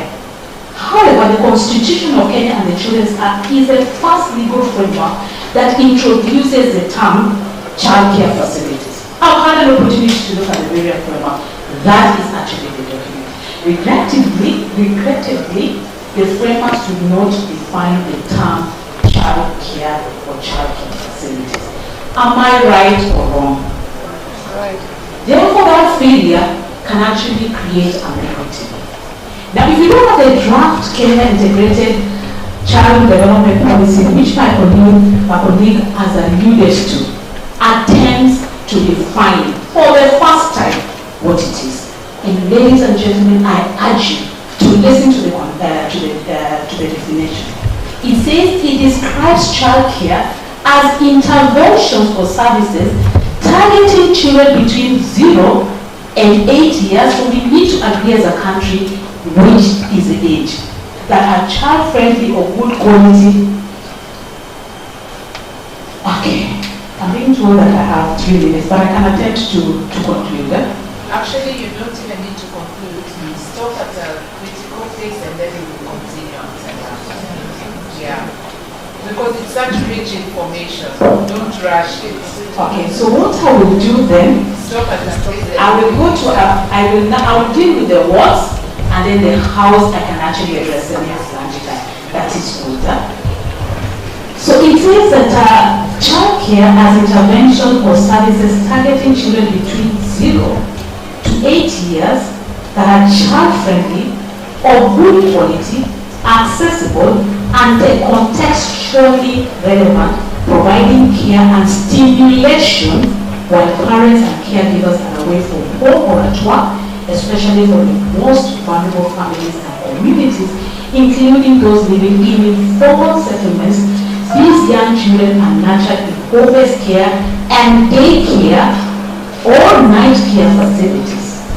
That is the definition we have given to childcare.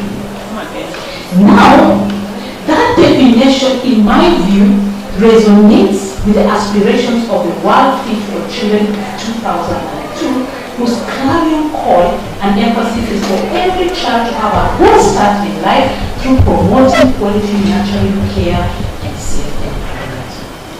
The definition, in my view, is inclusive and encompasses the care in a child care center, in a family child care home, or by family, friends, neighbors. Further, in my opinion, in my view, it actually seeks to achieve the objectives of child care facilities, which in my view are: 1, to care for and support child development while parents are at work; to provide a nurturing, safe environment for infants and toddlers with access to adequate nutrition, a safe space, and stimulating materials and opportunities to learn and to grow. But finally, to operate either on a full day to align the parents' working hours. And when you're talking about working hours, and if you remember the definition that was given in the policy, it is either daytime or nighttime. So duty to discuss, because the rest on the house I will discuss in the afternoon. Wow. Yeah. So after having that understanding of the Constitution and the Children's Act, which assigns the county governments a mandate to establish or to facilitate. What I'm trying to talk about is that county governments can actually establish childcare facilities, but they can also facilitate, and therefore the role of private sector is very important.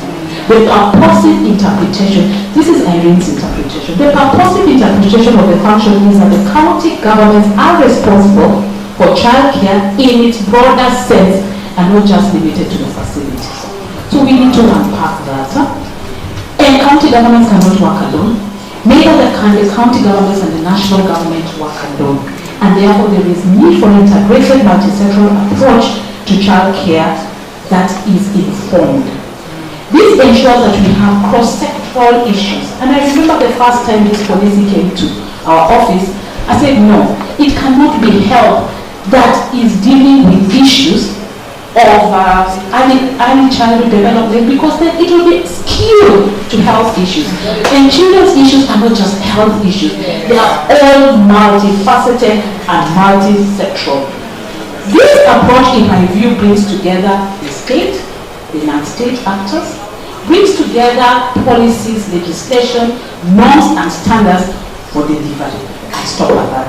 Yeah, I don't feel the need to rush. This is such rich information. I'm just saying, don't feel the need to rush it. You still have a window to conclude it properly. It's rich, don't rush it. Ladies and gentlemen, please let's rise and proceed for lunch. Bon appetit, enjoy. Don't take too much burrito.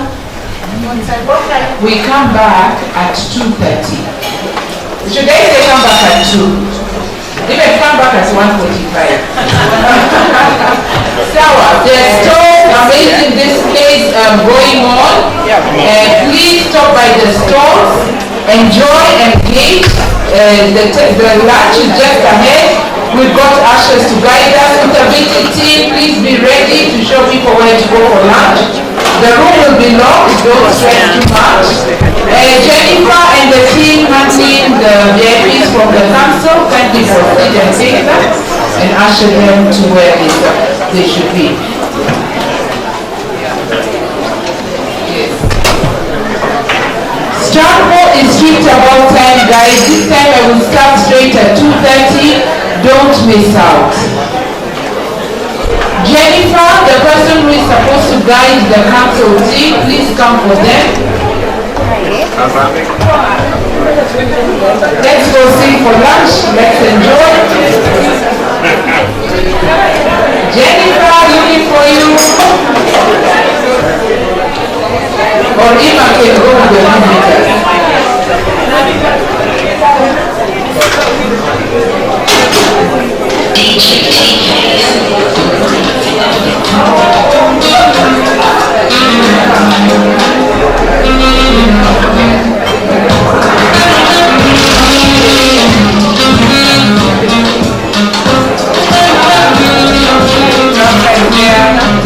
The council team, they're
Yes.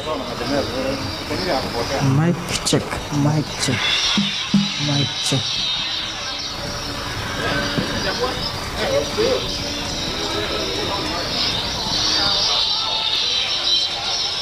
Mic check.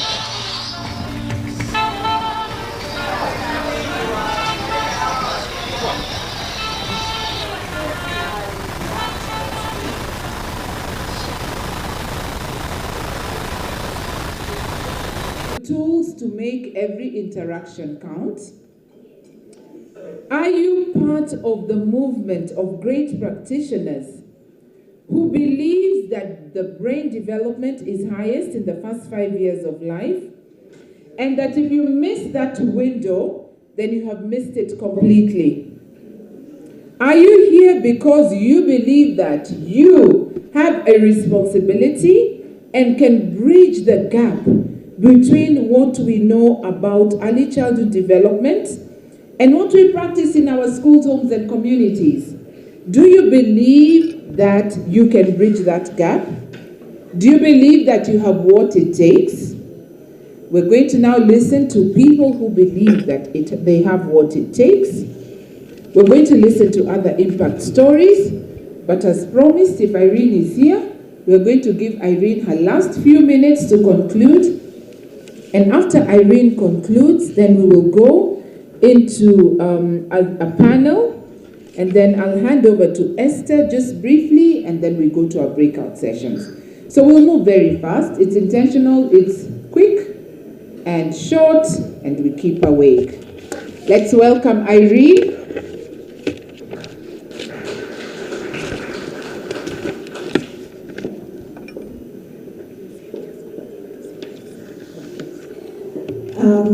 Good afternoon. I hope we will still be awake. I think I'm just going to conclude. We have come from the what and we are going to the how, basically the crux of the matter here and the reason I was called to speak. Moving from paper to reality, from what to how. So the question then is that what has been done and what needs to be done? As earlier indicated, the definition of the term childcare for facilities is still not very clear.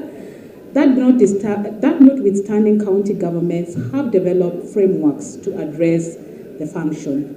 In the morning, you heard that Kisumu has enacted the Early Childhood Development and Education Act of 2023, which recognizes the home-based care, childcare, which is very important.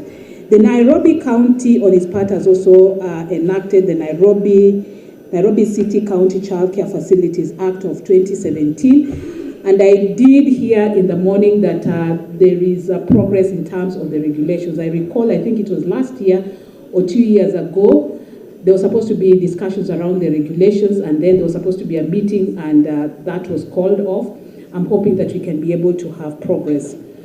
But within the frameworks that have been developed, you realize that there are different approaches that have been taken in terms of legislating the real issues within the various framework. But that is another story for another day. But let me also say that as the Council of Governors, we took the initiative of trying to just understand the functions that have been assigned to the county governments. And we started the process through the IGRTC. IGRTC, I think you were here in the morning. Where are you? IGRTC. Okay, they are not here. We started the process of just unbundling the functions, delineating the function and asking ourselves, what is the costing for each and every function? Unfortunately, for the very longest time, issues to do with childcare or ECD was never costed. It was not quite assigned to any level of government. And indeed, majority of the interventions were actually by non-state actors. So what we did is we started understanding what does Schedule 4, Part 2 of the Constitution really entails. When we say that the role of the county governments is pre-primary education and childcare facilities, what does it mean? We have unbundled it, but I think we need to start having a conversation. Did we unbundle it better?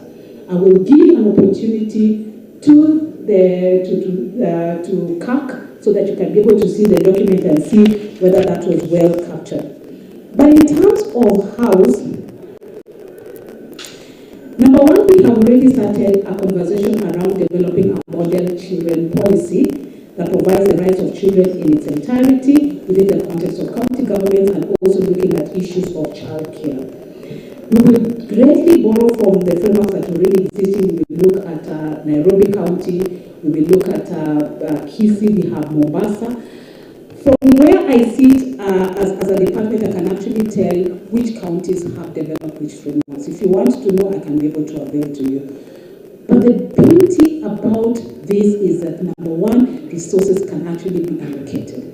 There are certain instances where counties cannot be able to allocate resources because you do not have a legal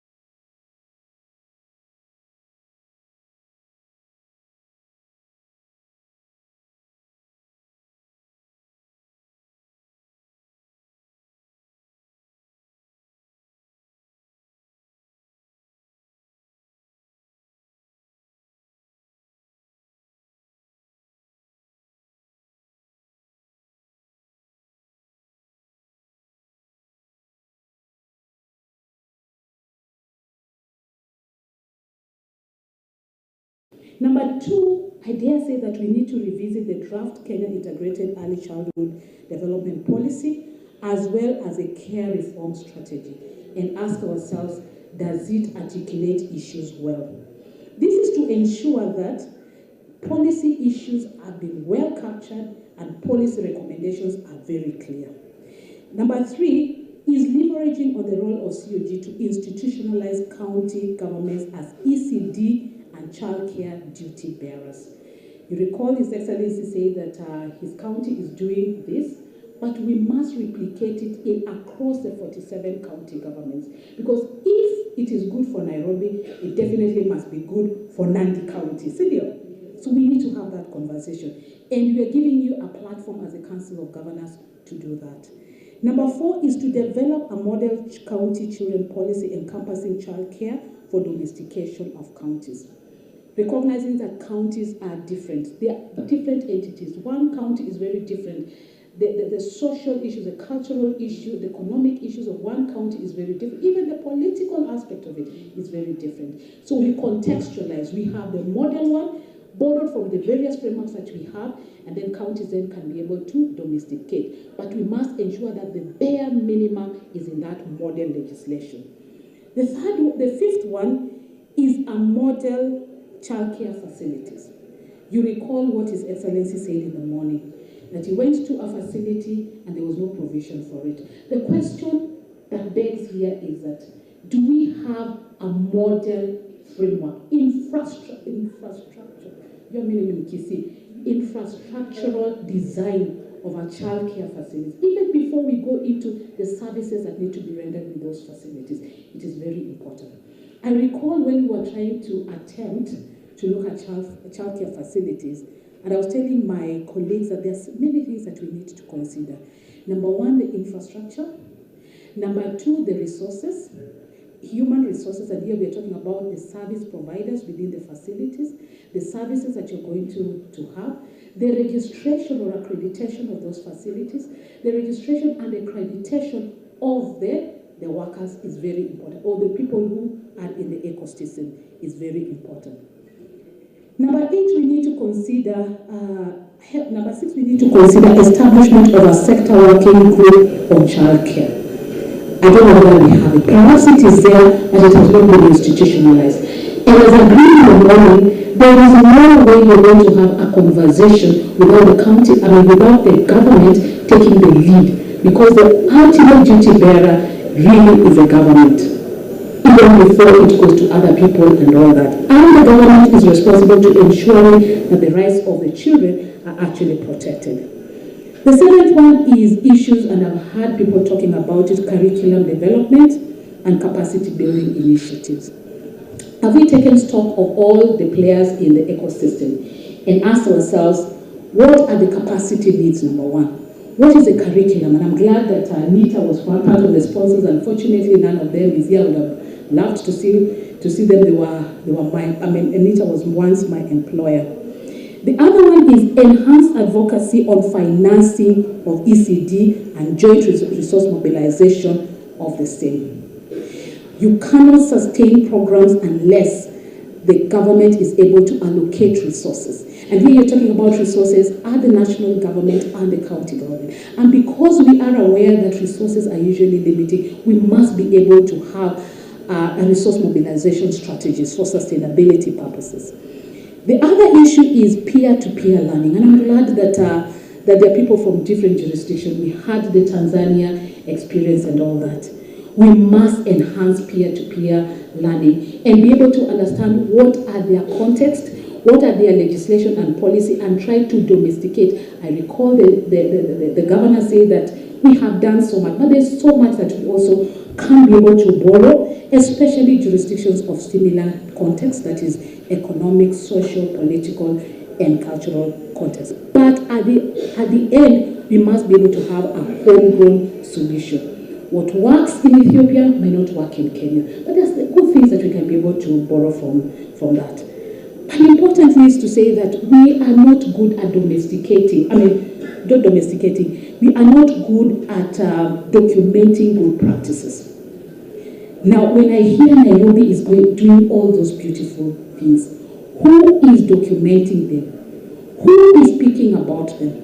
Who is amplifying the voice of the counties when they are doing good things? Allow me to say that I think 2 years ago we were able to document a good practice in Tharaka-Nithi. In Tharaka-Nithi, we have a market where they have embraced a daycare center, and it's amazing what is happening in that center. It's an opportunity for you to look at the clip and see what is happening. We must hype what is happening. But again, we must also take cognizance of the fact that we have a Marifa Center where we're able to have short stories, we have peer-to-peer learning, best practices that we're able to document. But that doesn't mean that the private sector can also not do it, because there's many initiatives at the government level and also at the private sector. But importantly is that, do people understand what you're basically talking about? Perhaps all of you do understand what you're talking about, but do people out there know what you're talking about? Yesterday before I came, because I prepared my presentation at 9 o'clock because I was not very sure how to go about the presentation. And randomly I asked my colleagues, and some of them even dealing with issues of children, what is the difference between child rights, child welfare, child protection, and all those many things? Are we talking about one and the same thing?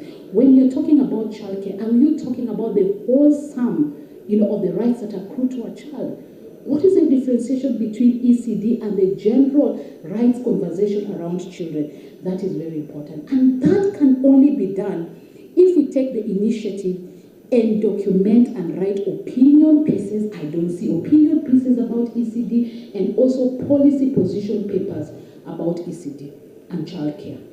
Of course, in a context of Kenya, in a cultural context of Kenya, we don't believe in putting our children in facilities. But this is our reality. We cannot run away from it. I think those are the things that I wanted to say in terms of what and in terms of how. Thank you. Wow, thank you. So you can have a seat. We had promised if anybody had a question, we can take 2 questions. Anybody want to ask any questions? She's here. The mics are available. Please ask. As evidence of being awake.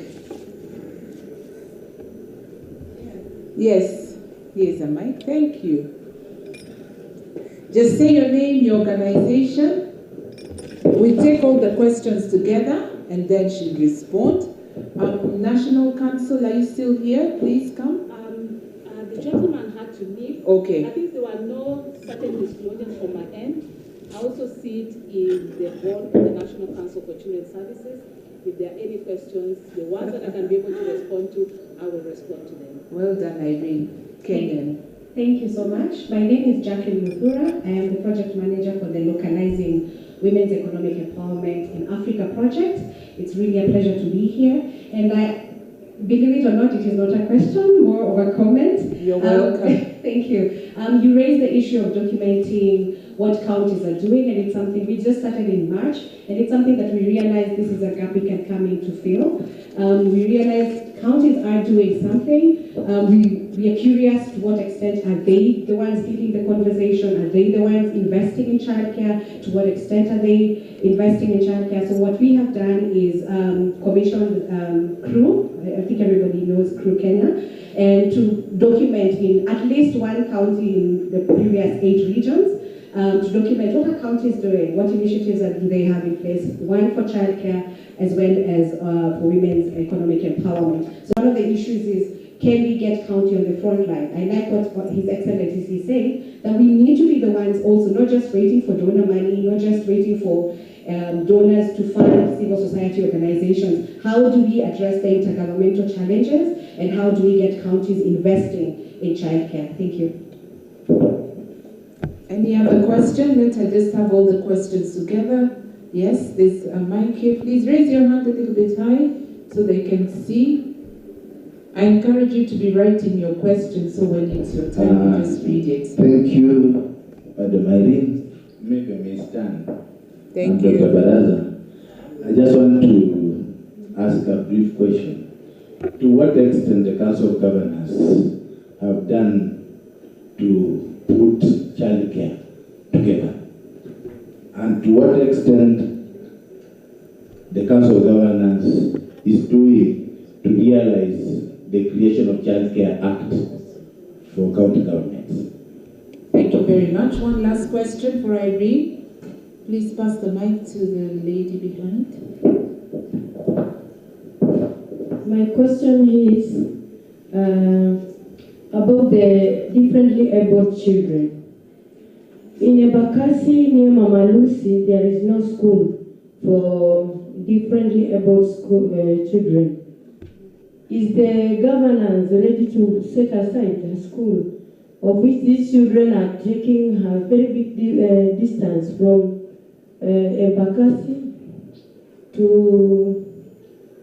Kasarani? Yes. Okay, thank you. I don't know if you'll answer that. Is it in your jurisdiction? But you can pass it. I know Raphael and Ruth will be coming soon. They can respond to that. Yes, question? Yes. Thank you. I'm Jacqueline Muthura. I'm also from LPSA. And we don't belong there because we have the same name. It's just a coincidence. Mine is not really a question, but something I would just like to bring to your attention. When before lunch, you mentioned about there was one of the regulations that you've seen whereby a child goes up to 18. Now, my proposal is, maybe the others would like to share this as well, is should we not go according to what UN considers as a child, so as just to be in conformity with what already exists? Thank you. You've written that? There was another one. And please state if it's a question or a comment. Mine would be a question. When we talk about the how to do it in terms of infrastructure, we cannot do away with human resource, and you just talked about the human resource. And as a counties, what we are grappling with is the wage bill. And the issue is that most of the devolved functions to the county are fully devolved, but in terms of the financial, our big brother, who is the national government, has not devolved this to the counties. So as a Council of Governors, how are you going to help the counties so that actually, as we are talking about empowering our centers with adequate human resource, we have the muscle as counties to be able to remunerate this human resource? Okay, we'll take one last question here. Please use your notebooks to write the questions. We'll also collect them, and Irene will respond just to manage our time better. Irene, thank you very much. Yeah. My name is Scholastica Tuwe, the CC in charge of education. Nandi. Thank you for the very powerful presentation. I know some of us who are working in county government, when we do a presentation like that, we just feel home. But unfortunately, is that what you are saying is not what is reflected at the county government. Many times you send data, you request for data, we submit data, and I don't know what my colleagues will say. You ask about so many things pertaining ECDA, we submit the data. Unfortunately, we don't get feedback. And when we don't get feedback, then nothing is happening at the county level. Secondly, we sincerely need your support. This morning we had Governor Sakaja presenting about Narok County. And we were just whispering with my colleagues that I wish all the governors would be brought into a room like this, and then you put sense into their minds that they really need to take care of ECD and ECDE in county governments. Most of the governors are struggling with hardware, not software. Our ECD teachers, who are being called caregivers, registered by TSC, are really struggling with remuneration. You know that by because it is not a unified system of paying them. What are you doing as Council of Governors to make sure that all the 47 counties are paying ECD teachers an equivalent of the service they are offering in county governments? Thirdly, we were told in the morning that well-being of a caregiver must be taken into consideration. If everybody working in county government would stand today, they will for sure tell you that those people are dissatisfied. They are not happy. And if they are not happy, what are they teaching our learners? The developmental child circle of a child, the growth and development of our children in Kenya has been affected greatly. Rise up to the occasion, your presentation is so powerful, but you're not doing something. Welcome, my friends. As they say, kwa ground. Hey, Irene, wait, the Shidas of Kenya have been brought to you. Very good. You have been visited. Yeah, so thank you for the very, very good presentation. Me, I was learning, I was taking notes. But I just want, mine is to create awareness about the street families and the children who are born in the streets. When you're looking at trafficking, children are being trafficked by the government, either is aware or not aware. But my question is, what are the strategies that are there? And what are the conversations that are ongoing? Because I'm 4 years into this space, and I would really love to learn and also to be involved so that we know how to support the grassroots organizations. Next Friday, I'll be meeting with around 30 CBOs, and when they come, the grid issues, and we are the people who can speak on their behalf. I kind of mentioned this somewhere else, and if you see the reaction, it's a green area, and we have a government. Yeah. Irene, in 3 minutes, basically, you've been asked by these amazing ladies and gentlemen, why are you guys not walking the talk? Jitete kama wewe. How do they say? How do they say? Cheza kama wewe. Haya, cheza kama wewe, my dear. 2 minutes.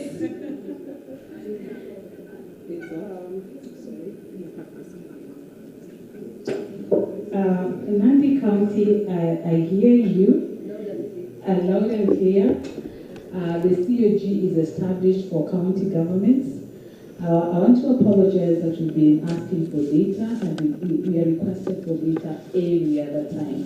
For us, what we need to do better is to give you feedback. Once we have asked for data, what is the data for, and how did the data then inform decision making, and what has changed. So let me take that with grace.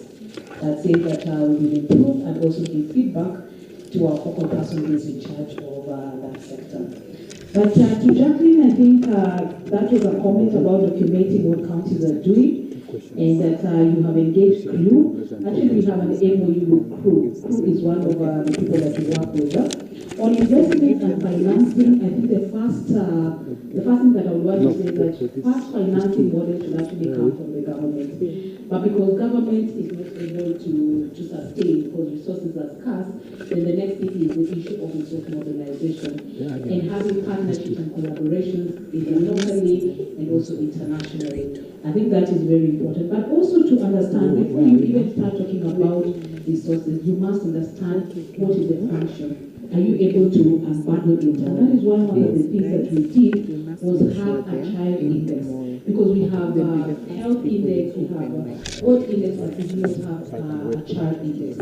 Again, when we are planning and when we are budgeting, I think one of the things that we need to do is budget and plan with a child lens. Because in that way, then we are able to allocate resources.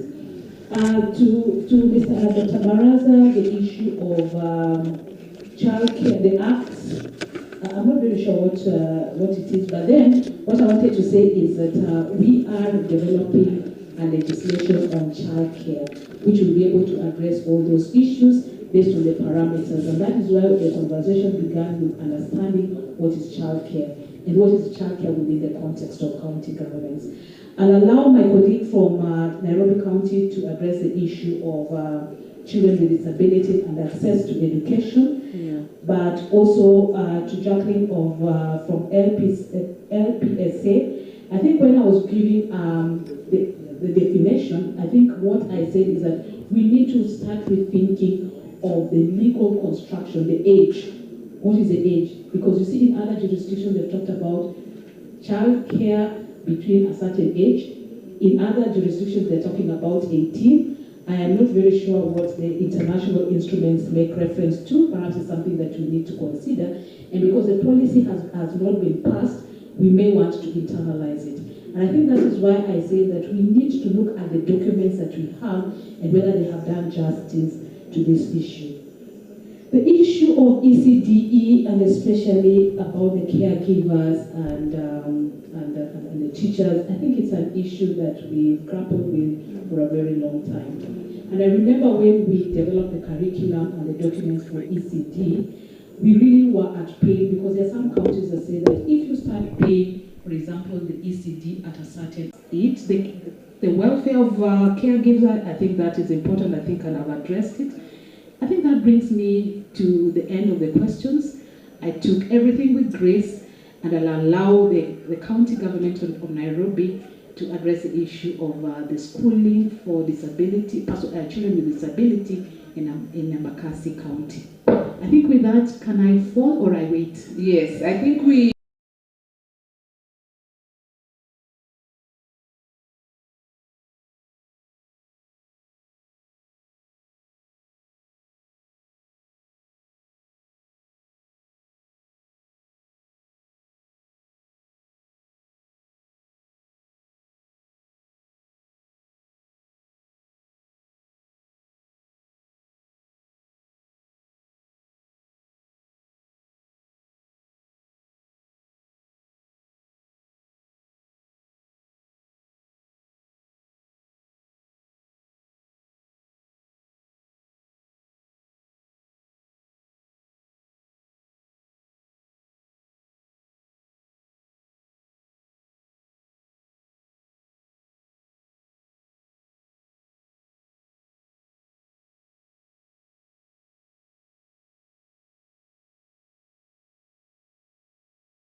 County government, come and be fried roots, kujeni, mutachomeka huko, kujeni.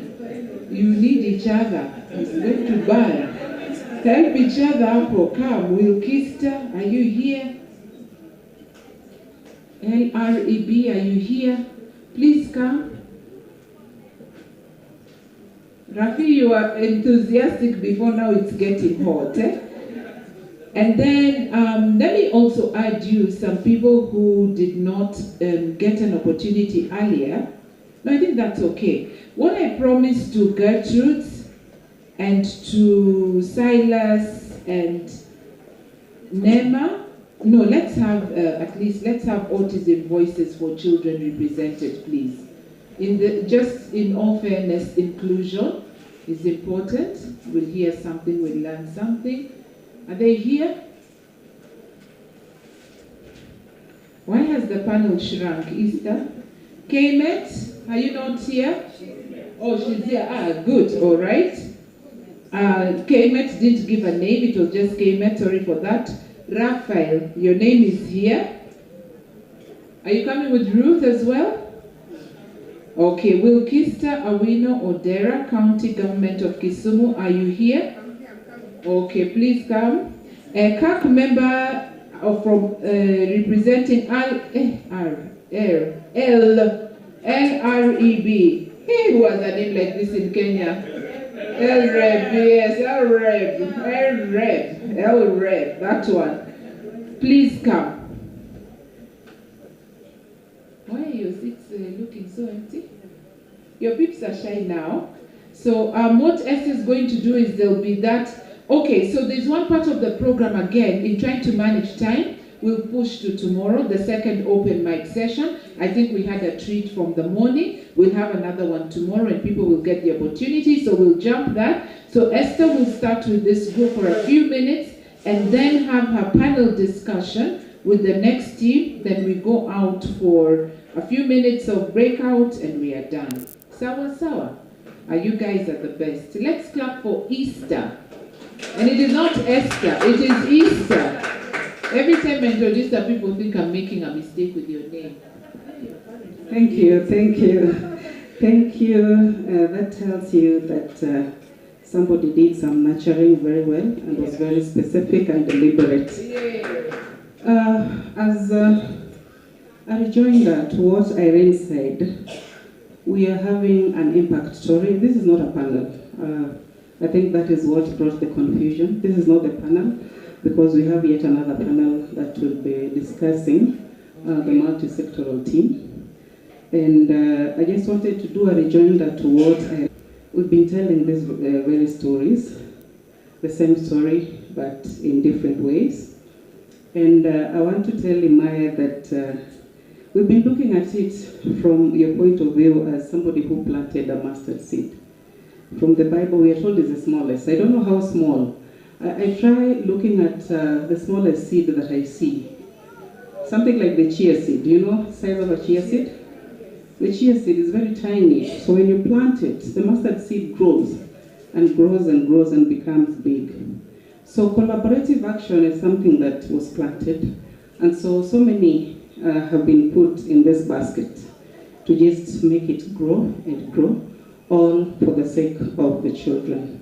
So when we recognize the fact that CAG has given us that clear stratification of functions and roles of the national government, county government, there's also yet another aspect that the governors decided to do, which will be elaborated lately, that they said that we have 47 counties, but why not make CAG work easy by subdividing them into regional economic blocks.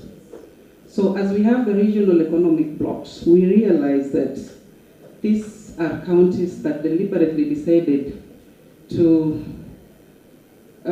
use Article 174, that still upholds the sovereignty of counties to decide on what works for them. So they decided that in the Lake region, let's have 14 counties.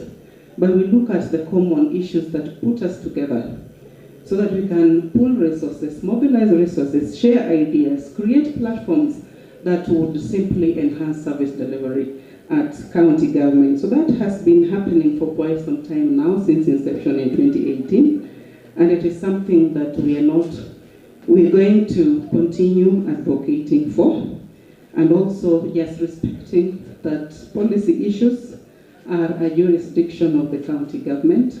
We know implementation is done at a jurisdiction of the national government. County governments do the implementation, but then we have these other entities that are implementing. I was looking at a budget that was provided by one of the partners, what they do in a year, and they support almost all the 47 counties in Kenya. But their budget was less than almost half of what one of the smallest counties receive in a year. So when we say county governments have scarce resources, I always wonder, where do these resources go? They are allocated, but where do they go? So I think that is part of the conversation that we've been having, a story which has never changed for a very long time. And perhaps maybe someday, as the mustard seed continues growing, we hope that that story will change. So that is why we are interested today in listening to some of the stories, the impacts that are being created. And we have a variety. From Europe, we'll hear a little bit of more about our approach to ensuring that we continue creating awareness and riding on innovations, identifying best practices, and just seeing how to replicate them across counties. And then we'll hear an impact story from the director from Kisumu County. She has stepped out. Oh, she's here. And then we hear innovations from Kemet. And then we'll also have Raphael giving us from Nairobi, a director of education giving us stories from Nairobi. Again, like the previous speakers have said, we know that this is one county that a lot has happened. It also it's also one county that has very many opportunities that also work together with very many challenges. So we want to hear how they balance these opportunities and challenges and still stay in line and ahead of the other counties, even despite the fact that the highest populations, the highest bit of the population in Nairobi County are in economic informalities, about 60%. And we know what that means in the what we call the slum areas. And here we have children. So how are they?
I work with Kemet.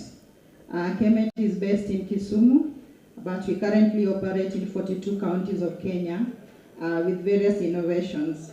We are an organization that was born in 1995, but then baptized in 1996, with very many innovations that cuts across health and also cutting across education programs, but basically looking at the underserved communities. These are communities that really need the services the most, and probably we feel like they we need to hear their voices, we need to give them more opportunities, but more importantly, looking at the quality of some of these service provisions. and having the community at the center of all our innovations. We implement nurturing care for early child development. We are dubbing it SmartSat initiative, and that is currently being implemented in the Lake Region Economic Block. We are with Team Easter and Team Gumbo and a number of them in the counties, and basically looking at a county-led approach where counties take the leadership, and for that reason I'll not discuss that. I'll leave it to LREP to talk about it, but then giving us a snapshot of another angle of some of the innovations that we work around. Fawe talked about issues around adolescents, and more so adolescent mothers, who also needs to be a target for our own innovations and interventions. And I want to just share an experience or probably a survey that we did in Homa Bay. Homa Bay is one of our counties that we are modeling an integrated model where we are working with adolescent mothers and their children, because if you don't target the two, because they're also children, we may miss out in the next generation. So in a life course approach intervention, we need to target both. So when you talk about issues around adolescent mother, how well do they access health facilities, and how well do the children of these adolescent mothers also get supported even in nurturing care to enable them survive and thrive. So we, based on our innovations as an organization, we basically work with the voices of the people that we work with. So we went ahead and did a survey just to be able to understand what adolescent mothers need. Because as partners, we may not need to prescribe interventions. You may want to go down to the community and just talk to them and get to hear what their issues are. Because I believe, like in a community, the glass is always half full, not half empty.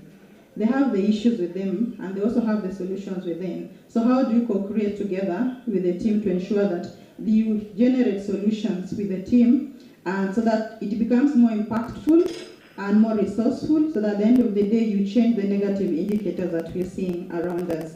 So you may want to understand that adolescent as a motherhood poses a lot of challenges and a lot of risks to these mothers because of either issues around exploitation, issues around exclusion, and their children faces more risks. And that's why we really needed to target on these people. So we had a survey with a primary aim for us to be able to understand the types of support adolescent mothers need to realize their personal and parenting aspirations. So we went ahead and did a cross-sectional survey within 7 sub-counties in Homa Bay County, sampling a few mothers. It was more purposive because we currently have interventions in Homa Bay targeting the teenage mothers. So we did a purposive sampling, just picked a few mothers, be able to talk to them and understand their issues and how well we can intervene around some of these issues. And most of the key things that are coming out that are affecting the adolescents revolves around them facing neglect, them facing rejection, some of them having suicidal thoughts whenever they become pregnant, others are forced into early marriages. We do have what we call the Oak High, the aunties really spotting very nice and very beautiful girls in our community members and taking them to marriages. Or even the mother-in-law influence that we already have. The mother-in-law has a lot of voices in matters of children and matters of decision-making of some of these in the lives of the adolescent mothers. And that affects their children, that affects the growth of the adolescent mothers, even accessing some of the needful, including school entry processes. And when they get to the school, who takes care of their children, which are some of these spaces they need to leave their kids in. Are the mothers of these adolescent mothers willing to take care of their kids, the kids or the grandchildren? Are they willing to do that? Because they're also giving birth at the same time when the adolescent mothers are giving birth. So they're kind of competing in the space. And when there's more competition, the lion says, get your own space. So those are some of the complications we are coming across. And some of them have been talking that from the verbatim, from their voices. My parents could not pay my fees and that of my other siblings, so some of them drop out. Others are saying when they get to school, they face a lot of stigma and they're taken back home. So, and then in terms of access to health facilities or health services, they also face a number of challenges, including misleading information. One of them that I need to share here in terms of misleading information is in the use of contraceptives. Some of them are not encouraged to take contraceptives, then because they're sexually active, they end up into other weird ways of engaging in this illicit behavior. Some of them, in terms of a way of using contraceptives, they talk of a method called pull and pray. Have you heard about that? Pulling and praying. Verbatim, the way they say it. So we have a method of pull and pray as adolescent mothers to be able to avoid pregnancy. It's more of withdrawal, but they call it pull and pray. Yeah, so they call it pull and pray. Some of them are saying that even those that would want to go to school, they don't have anywhere to leave their kids.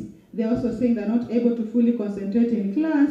They're not able to balance household chores and also balancing school. So how well do we support them? Because they have various needs as adolescent mothers that we need to be cognizant of and ensure that we support these mothers. So in all these discussions about dropping out, about issues around fee, issues around poverty, then we designed a program that is more integrated, picking up the voices of the mothers, but then having this mother within the center of the ecosystem, the mother and the child, the two people. Because adolescent mothers are child mothers, having children at the same time, with no knowledge on responsive caregiving, no knowledge on responsive feeding, then how well do you support them? So they need to be very targeted and at the core of the community interventions. So we have a program in Homa Bay that these mothers are at the core of our interventions, but then looking at across all the different comprehensive support that they need, including health services. Do we make our health facilities child-friendly, youth-friendly, training our healthcare providers, working with mentors that speak their languages, working with community-based organizations that we're also sub-granting, be able to create awareness at the community level, engaging in terms of return to school strategy, and also engaging around economic empowerment strategies. There are those that want to go to school, there are those that do not want to go to school, then how do you target all these different players? But can you also looking at those that are not pregnant yet? Do you also target them with the right information to make informed decisions? So we also do that. So it's more comprehensive, looking at a model where all these services are integrated, but then the child is also part and parcel of the process, where the facilities are also child-friendly, community members are also cognizant of the needs of the children, having stimulative activities, playing items, facilities that are also well-branded. So we're having a number of interventions that time may not allow me to share now, but just to look at holistically, based on the diverse needs of these mothers, then how do we also support them and ensure that the mothers to the adolescent mothers also get the right knowledge. We're having what we call a Nyanya Club, where the caregivers of the adolescent mothers can come together and also have discussions on how to support the mothers, amplify the same in the media, so that we get to know how to come in and support the mothers better, with very key recommendations around male involvement. How do we bring in the men in the discussions? How do we ensure that we empower the caregivers of the adolescent mothers to support the ones going back to school, and other areas of knowledge and practice that could support these mothers, but then keenly looking at even childcare opportunities for them that do not even have where to leave their kids. Where do we have spaces where these mothers can even be taken care of? A key example is even home-based childcare, where these mothers could have spaces within the neighborhoods and they are able to leave their kids and still attend school, still attend vocational training colleges, and even still engage in business. So it's more holistic, but based on the needs of the adolescent mothers. Let me stop there because of time. Thank you. Round of applause for Bella. Louder claps as we usher in the next speaker to provide an impact. So I want to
that we've developed as Kisumu County. First and foremost, just allow me to share with you the objective, why we felt that there's need for us to develop the Kisumu County ECD Act 2023. The reason why we did that, the first one was to provide the legislative framework for comprehensive early childhood development and education programs that are and services to all children in Kisumu County. We wanted it for all children in Kisumu County to benefit and to get direction using the framework that is going to be developed.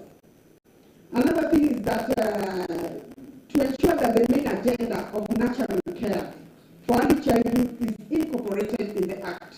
Remember,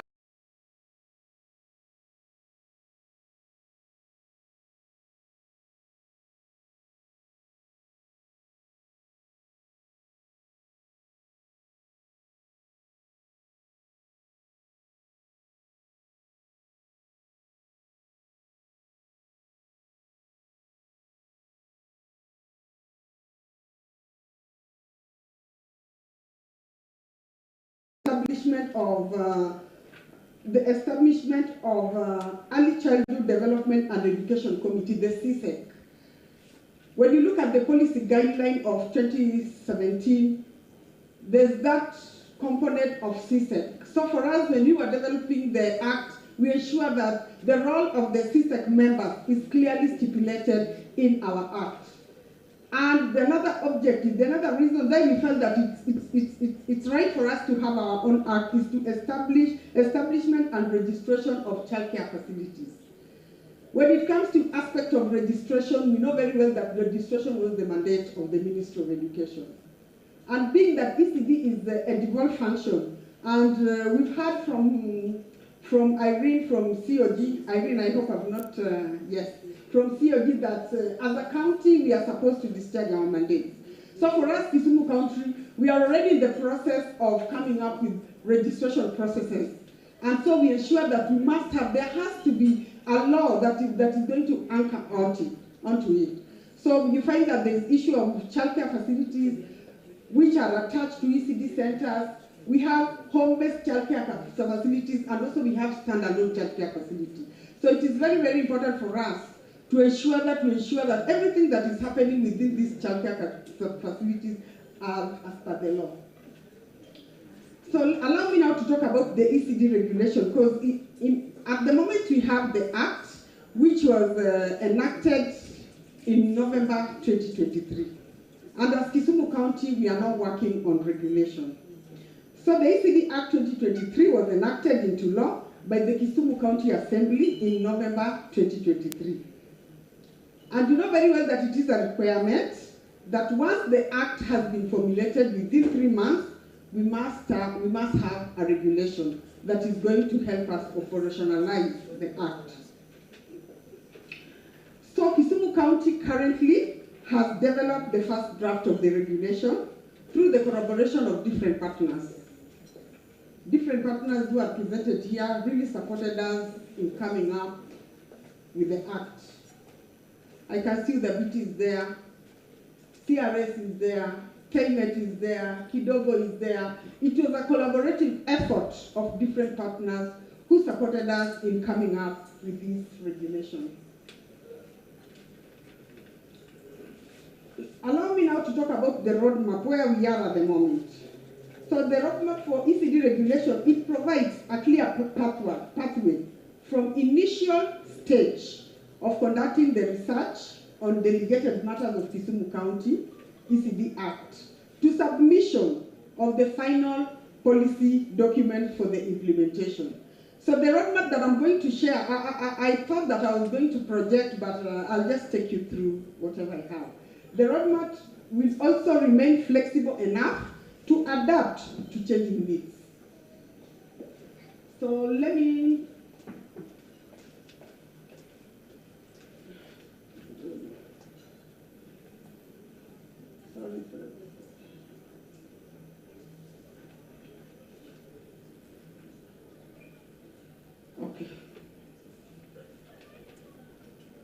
Okay, we started in March 2024.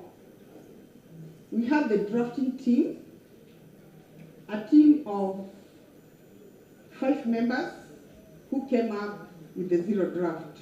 Then we went to the second stage of drafting, whereby we had around 12 technical working group members, and we came up with the first draft of the regulation.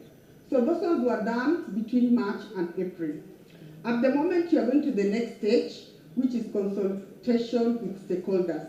This is whereby you are going to consult primary stakeholders that includes individuals likely to impact legislative proposal and experts in particular areas subject to the Act. So we are planning to do the first consultative meeting between 1st and 3rd of October this year. Then we'll go to second consultative phase, which is public participation, and we are planning to do the public participation in November, then drafting of explanatory note. After that, we'll do publication, and then we'll present it to the County Assembly of Kisumu.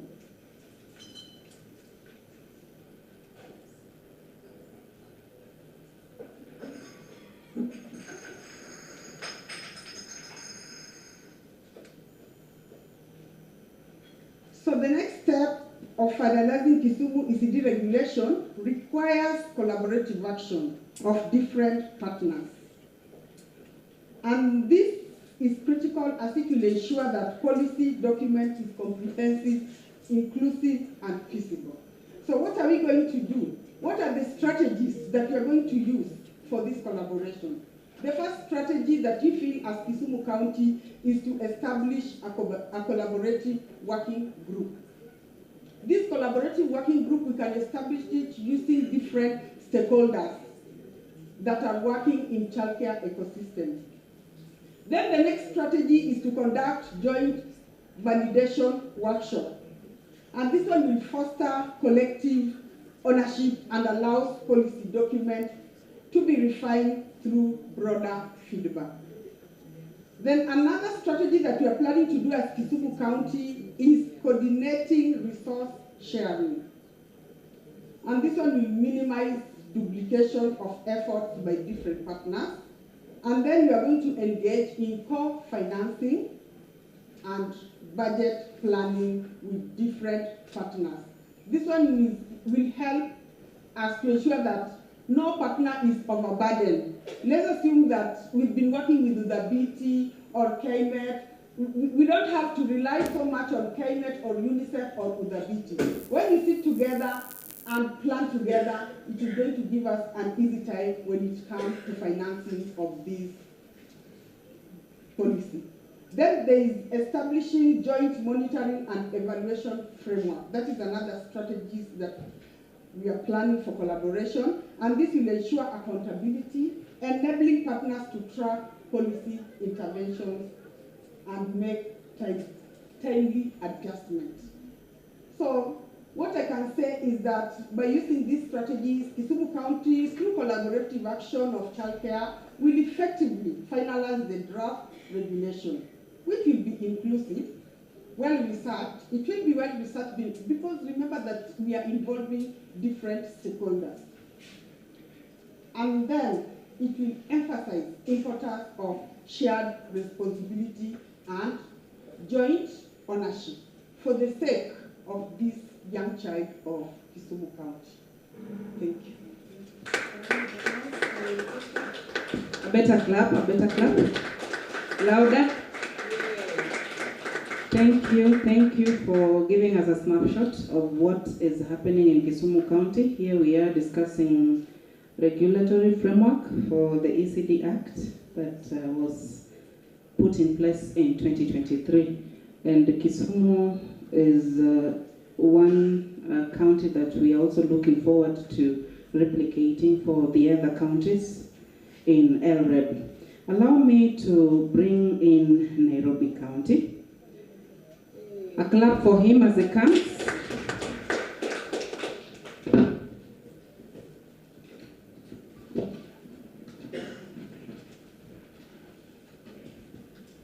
Thank you very much. and see many people are asleep. Good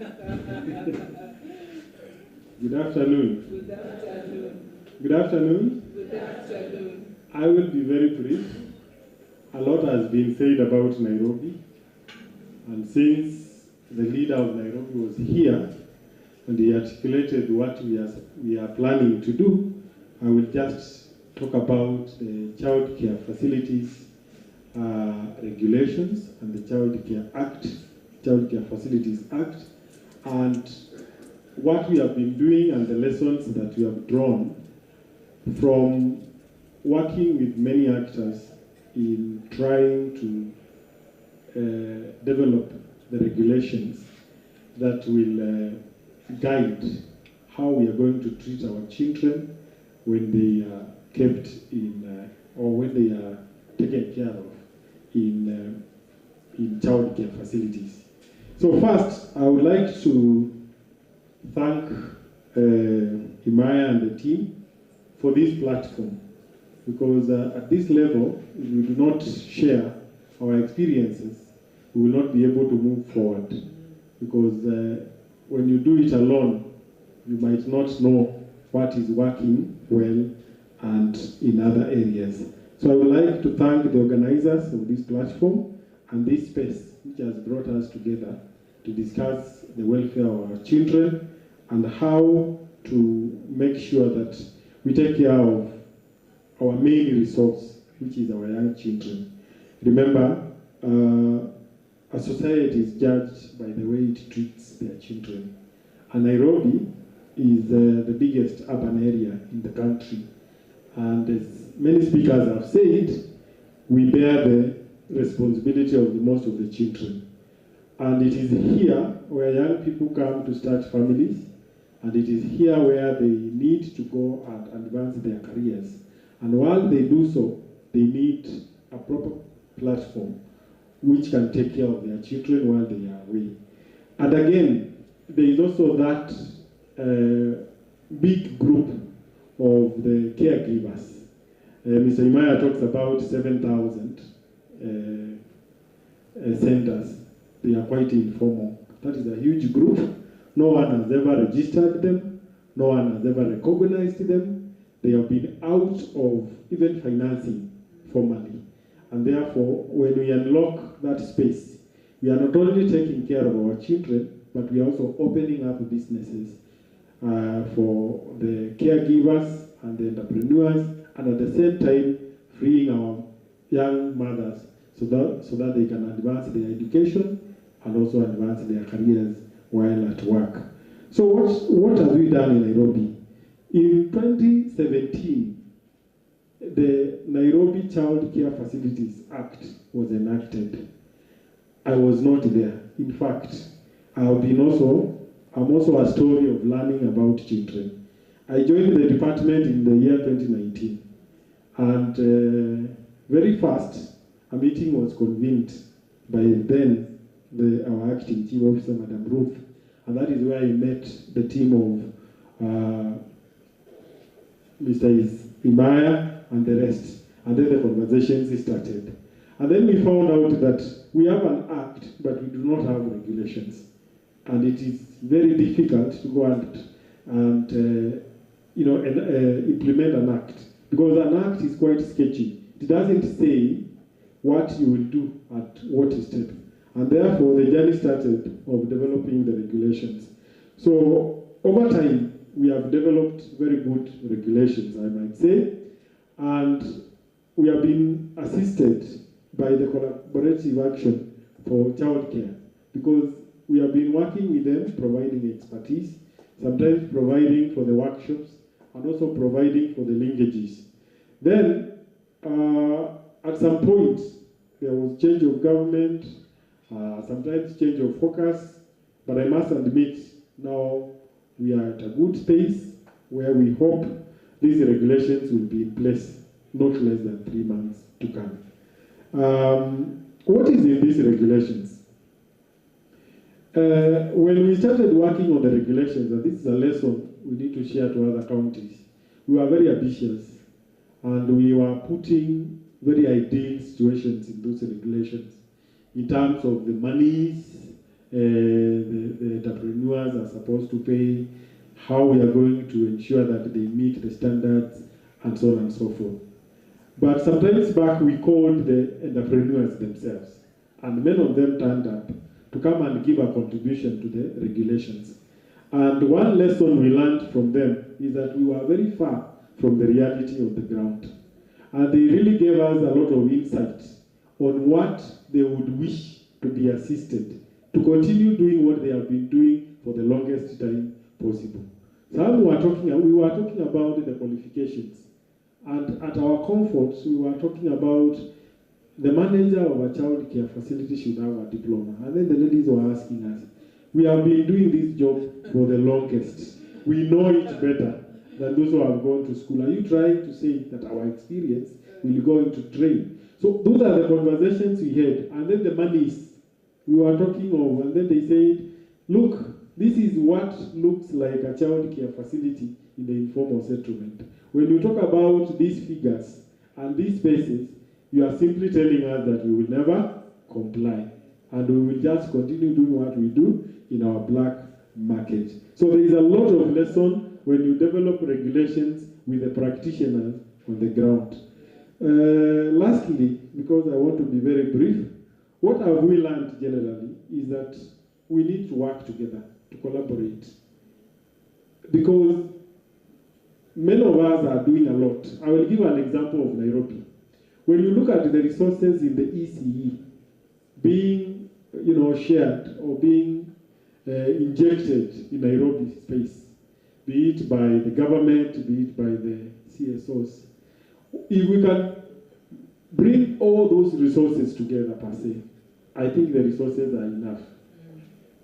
But because nobody knows what the other is doing, you find that there's a lot of duplication, there's a lot of repetition. Somebody is doing a baseline survey, which has been done by another person, and yet they could have benefited from that information. So there is a very important need for all of us to come together and talk about our children. And when I say all of us, I'm saying the educators, the civil society, the government, everybody who is involved in matters children, we need to come together to put the resources together, to put our perspectives together so that we can have a comprehensive way of dealing with the challenge of children in our city. And then, briefly about the roadmap. Currently, we are doing the regulatory impact assessment report. And that one will be through in a week or 2 weeks' time. From there, we are going to do a public participation. That was a stakeholder participation. And once we are through with the public participation, we will table the regulations to the cabinet. And then from the cabinet, we will table to the county assembly after we have engaged them. And it is our hope that they will be approved. And then we start the long journey of implementation. I want to say something about implementation. When we start implementing the regulation, it is also a start of reviewing the act and the regulations. Because when you implement, it is the time you start noticing that here we have gaps, this one cannot work, and therefore I want all the counties to look at this thing as cyclic. The moment you have the policies in place, you start again to review them. Because the moment you start implementing them, you will find that there are so many gaps, and perhaps what you thought will work will not work as you expected. So there is need for a lot of support when it comes to implementation. Many of us think that once we help the county have the policy, now we sit and we see the fruits. We start again to review all that. So with those many remarks, I wish to thank everyone who is here, and then we continue thinking about how we will make our children comfortable. Urbanization, as they said earlier, is a reality, and we will never have the childhood that we had, where there was your grandmother to take care of you or your big sister. So child care facilities is the reality of modern towns, and we need to make sure that our children are safe and are well taken care of. Thank you and God bless you.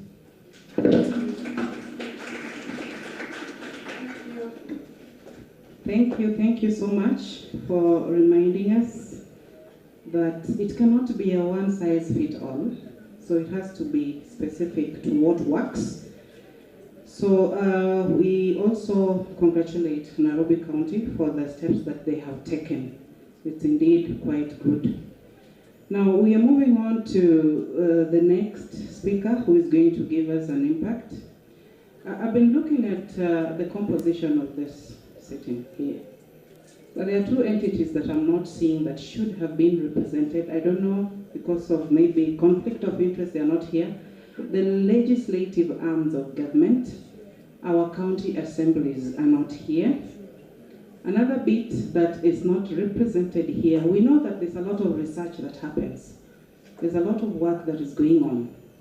And ultimately, we usually rely on the KDHS results, isn't it?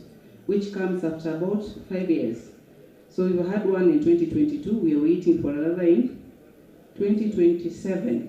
That's a long period of time, a very long period of. But in the meantime, we know that there are many partners who are doing data collection here and there.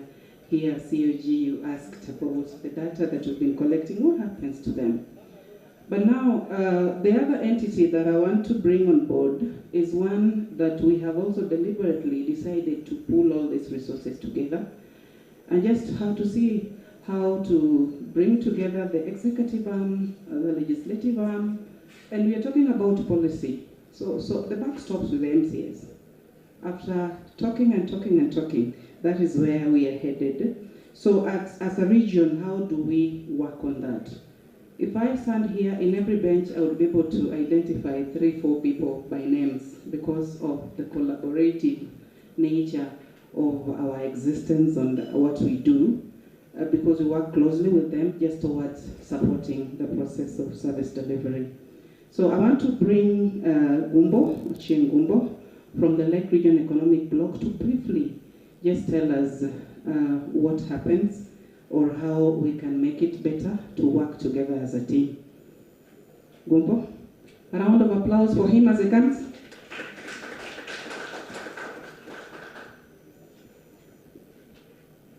Makofi ni baridi sana. That is better. Thank you very much, sister. Hadithi.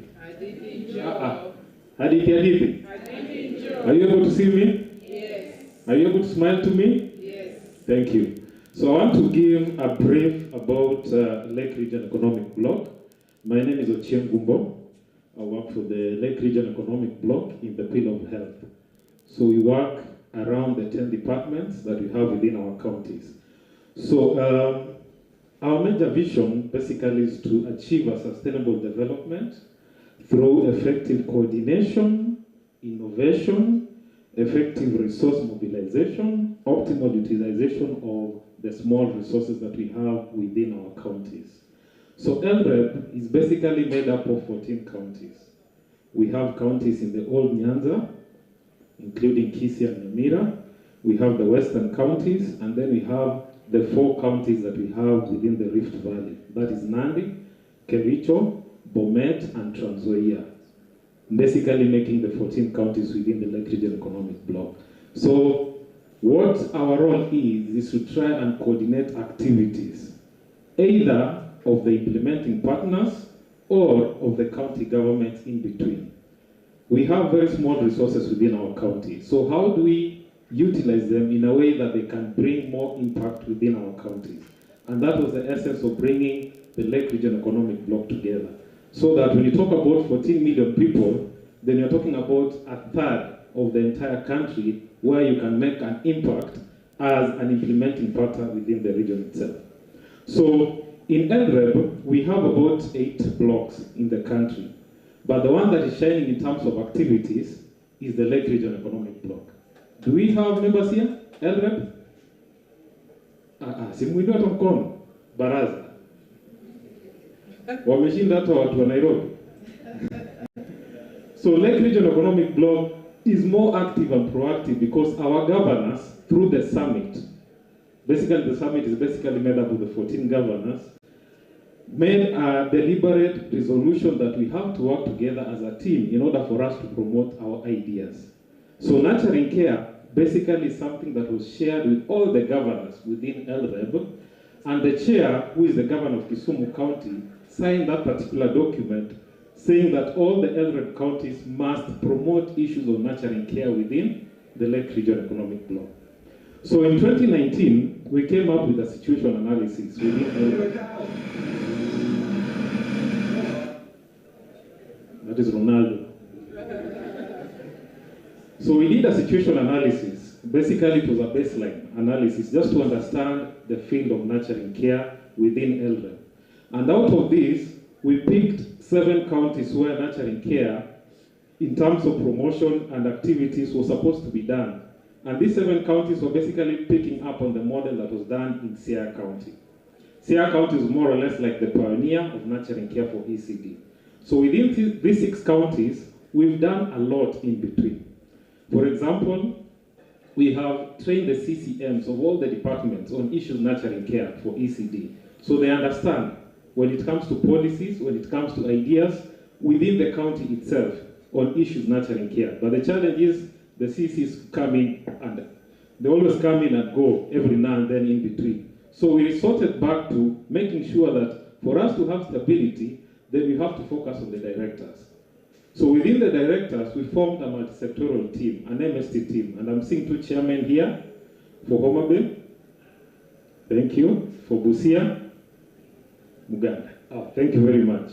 So these are the chairs who, whenever there's an implementing part, are doing things on nurturing care or issues in relation to children. When you go to them, it becomes easier for you to implement any particular kind of an activity in the best way possible. So with them, they also trained on issues nurturing care, and then they picked teams from each and every department to represent those particular departments within that particular team. And the reason why we are doing this is because when you talk about markets having breastfeeding corners, this is something that was done in LREB many years ago, because we started talking about these particular issues, ages and ages.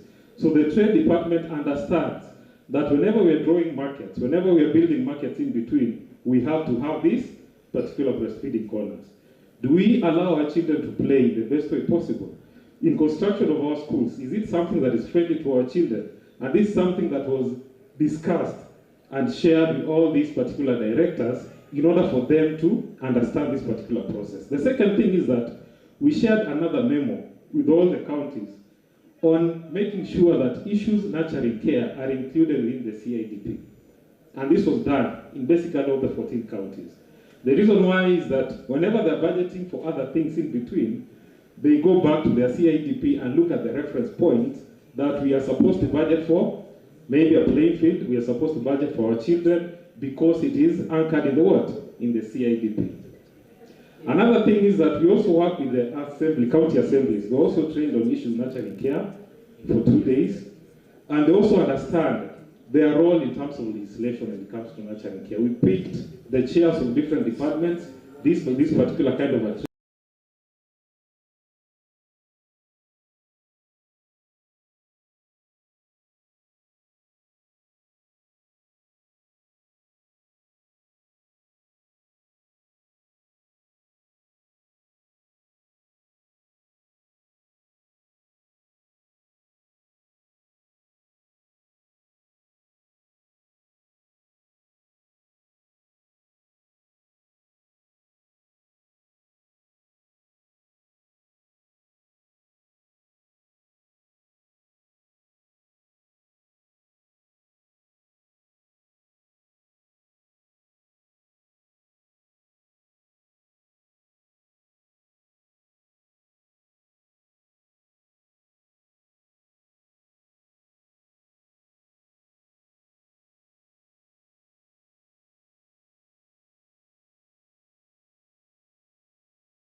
nurturing care for ECD framework understand the importance of this particular activity.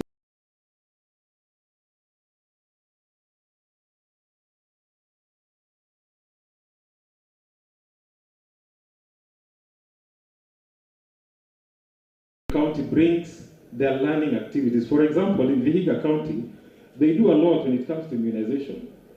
So how can Homa Bay County, that is doing less in terms of immunization, learn from Vihiga County? So we give them a platform to peer review and share different activities and legislation.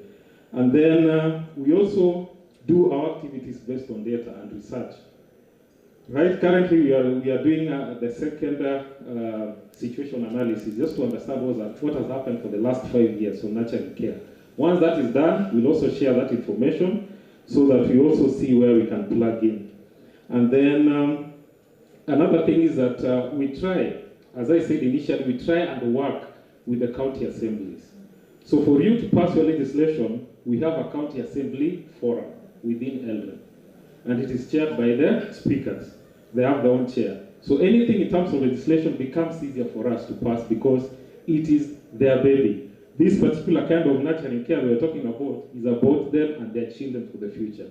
So as I finish, because I think time is up, as I finish, I want to finish with one quote, and that says that children are great imitators.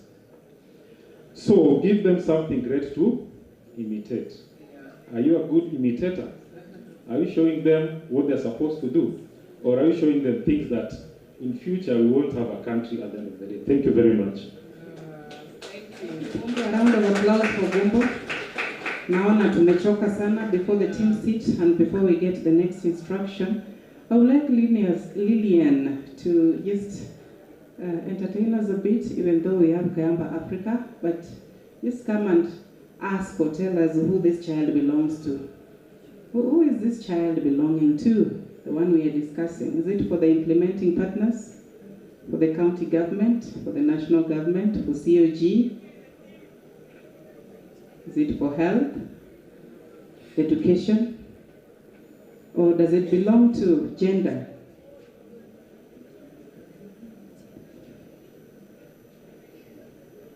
She'll guide the instruction to the question.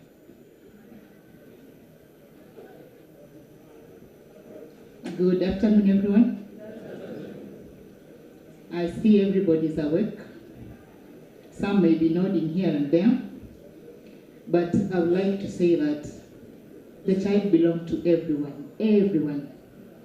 When we are here, we are workers from different government organizations, different NGOs, but when you go back home, you are a caregiver. Is it not so? So you will be a caregiver to your children. You'll be a caregiver to your neighbor's children. You'll be a caregiver to your friend's children. Because everywhere that you'll be going, you'll be meeting children. And so you'll have a sole responsibility of taking care of that child. Is it not right? So it is. So it's everybody's role. Be it men, be it female, be it transgender. So long as you're a human being, you have a role of taking care of this child. Okay? So we're going to have a short entertainment. So we are going to sing. Are we ready to sing? Yes. Or we want to be very serious? No. I usually say, we can be very busy at work, we can be very serious at work, but when it comes to matters to deal with children, we are now caregivers. We de-roll. If you're a manager here, if you're an accountant here, when it comes to dealing with children, you de-roll and you become a caregiver. So we are going to sing a song. So, do you know the song called To Whom To? To Whom To? Okay, I think this team will be To Whom To. To whom does it belong to? This other team. So we are going to sing together. Let us practice.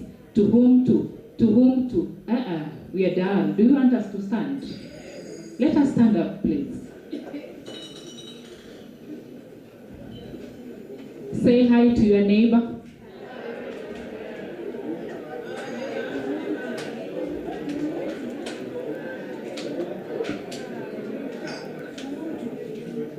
Say a word to your neighbor. To whom to? So this team, we are going to say to whom to. To whom to. Let us practice. 1, 2, 3. The other team, we are going to say, to whom does it belong to? To whom does it belong to? Let us go. You guys. Louder, 1, 2, 3. To whom does it belong to? To whom does it belong to? So, thank you. So you'll be looking at my hand. If I point this group, you'll see. If I point the other group, you'll see. If I do like this, all of us are going to sing. Okay, have we jogged enough? Yes. Are we ready? Yes. Are your voices clear? Yes. Okay, let us start. To whom does it belong to? To whom does it belong to? To whom does it belong to? To whom does it belong to? To whom does it belong to? To whom does it belong to? To whom does it belong to? To whom does it belong to? Thank you so much. While we are still standing, we are winding up. Just as we stand, Kayamba Africa, we are standing as they are entertaining us as we appreciate the team that have given us their impact stories. You can join them in the dance that they're going to perform as we wind the day. Allow me to give it back to the MC. Let's clap for the team. Thank you. Okay, Kayamba and the team, just give us half a moment.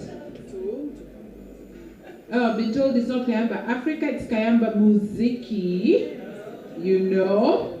Sorry, apologies. Now, ladies and gentlemen, like we have to move with, with speed. So this is the time as we dance, you're packing your bag. As you're packing your bag, you're going for tea. As you're going for tea, you're hugging a friend.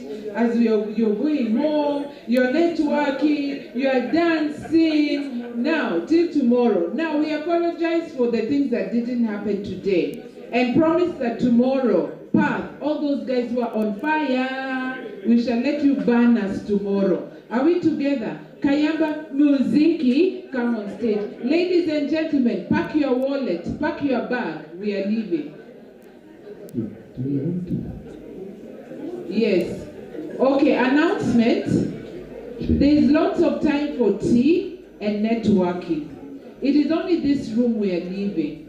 Please visit the exhibitions, hug a friend, but let's leave this room so that tomorrow it's not locked for us.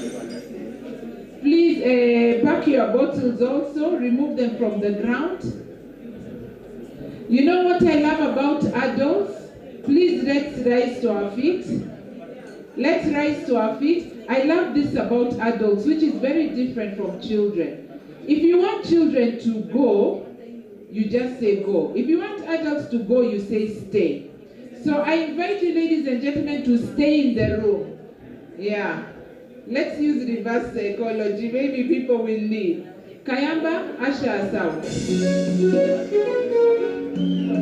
Due to public demand,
hapo Sojo.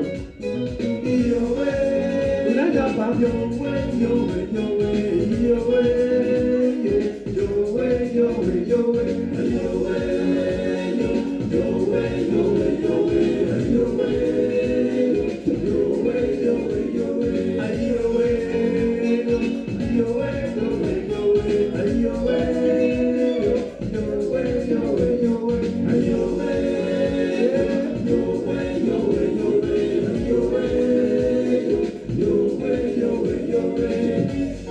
Wacheni baraka.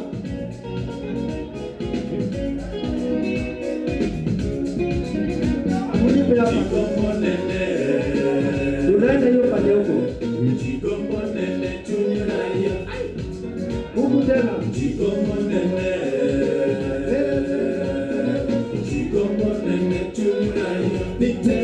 Tena.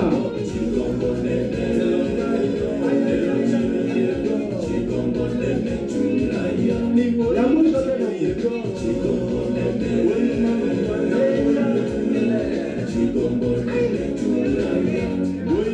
Tunaringa kidogo.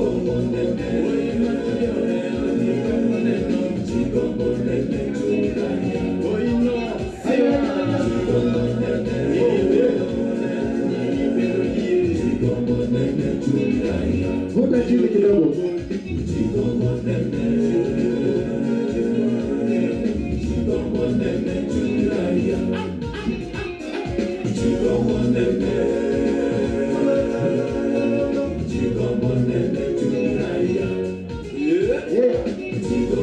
Haya, tunaenda. Inasema watu waende.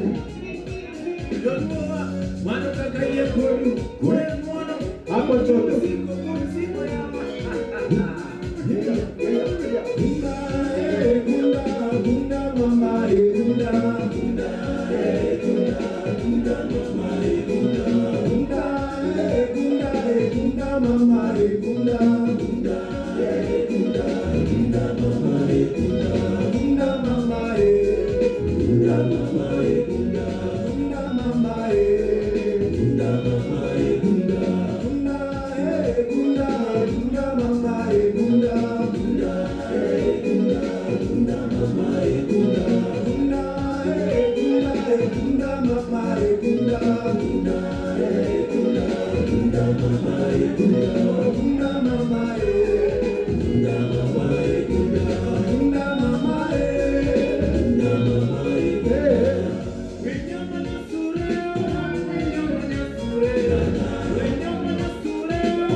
Please excavate the room.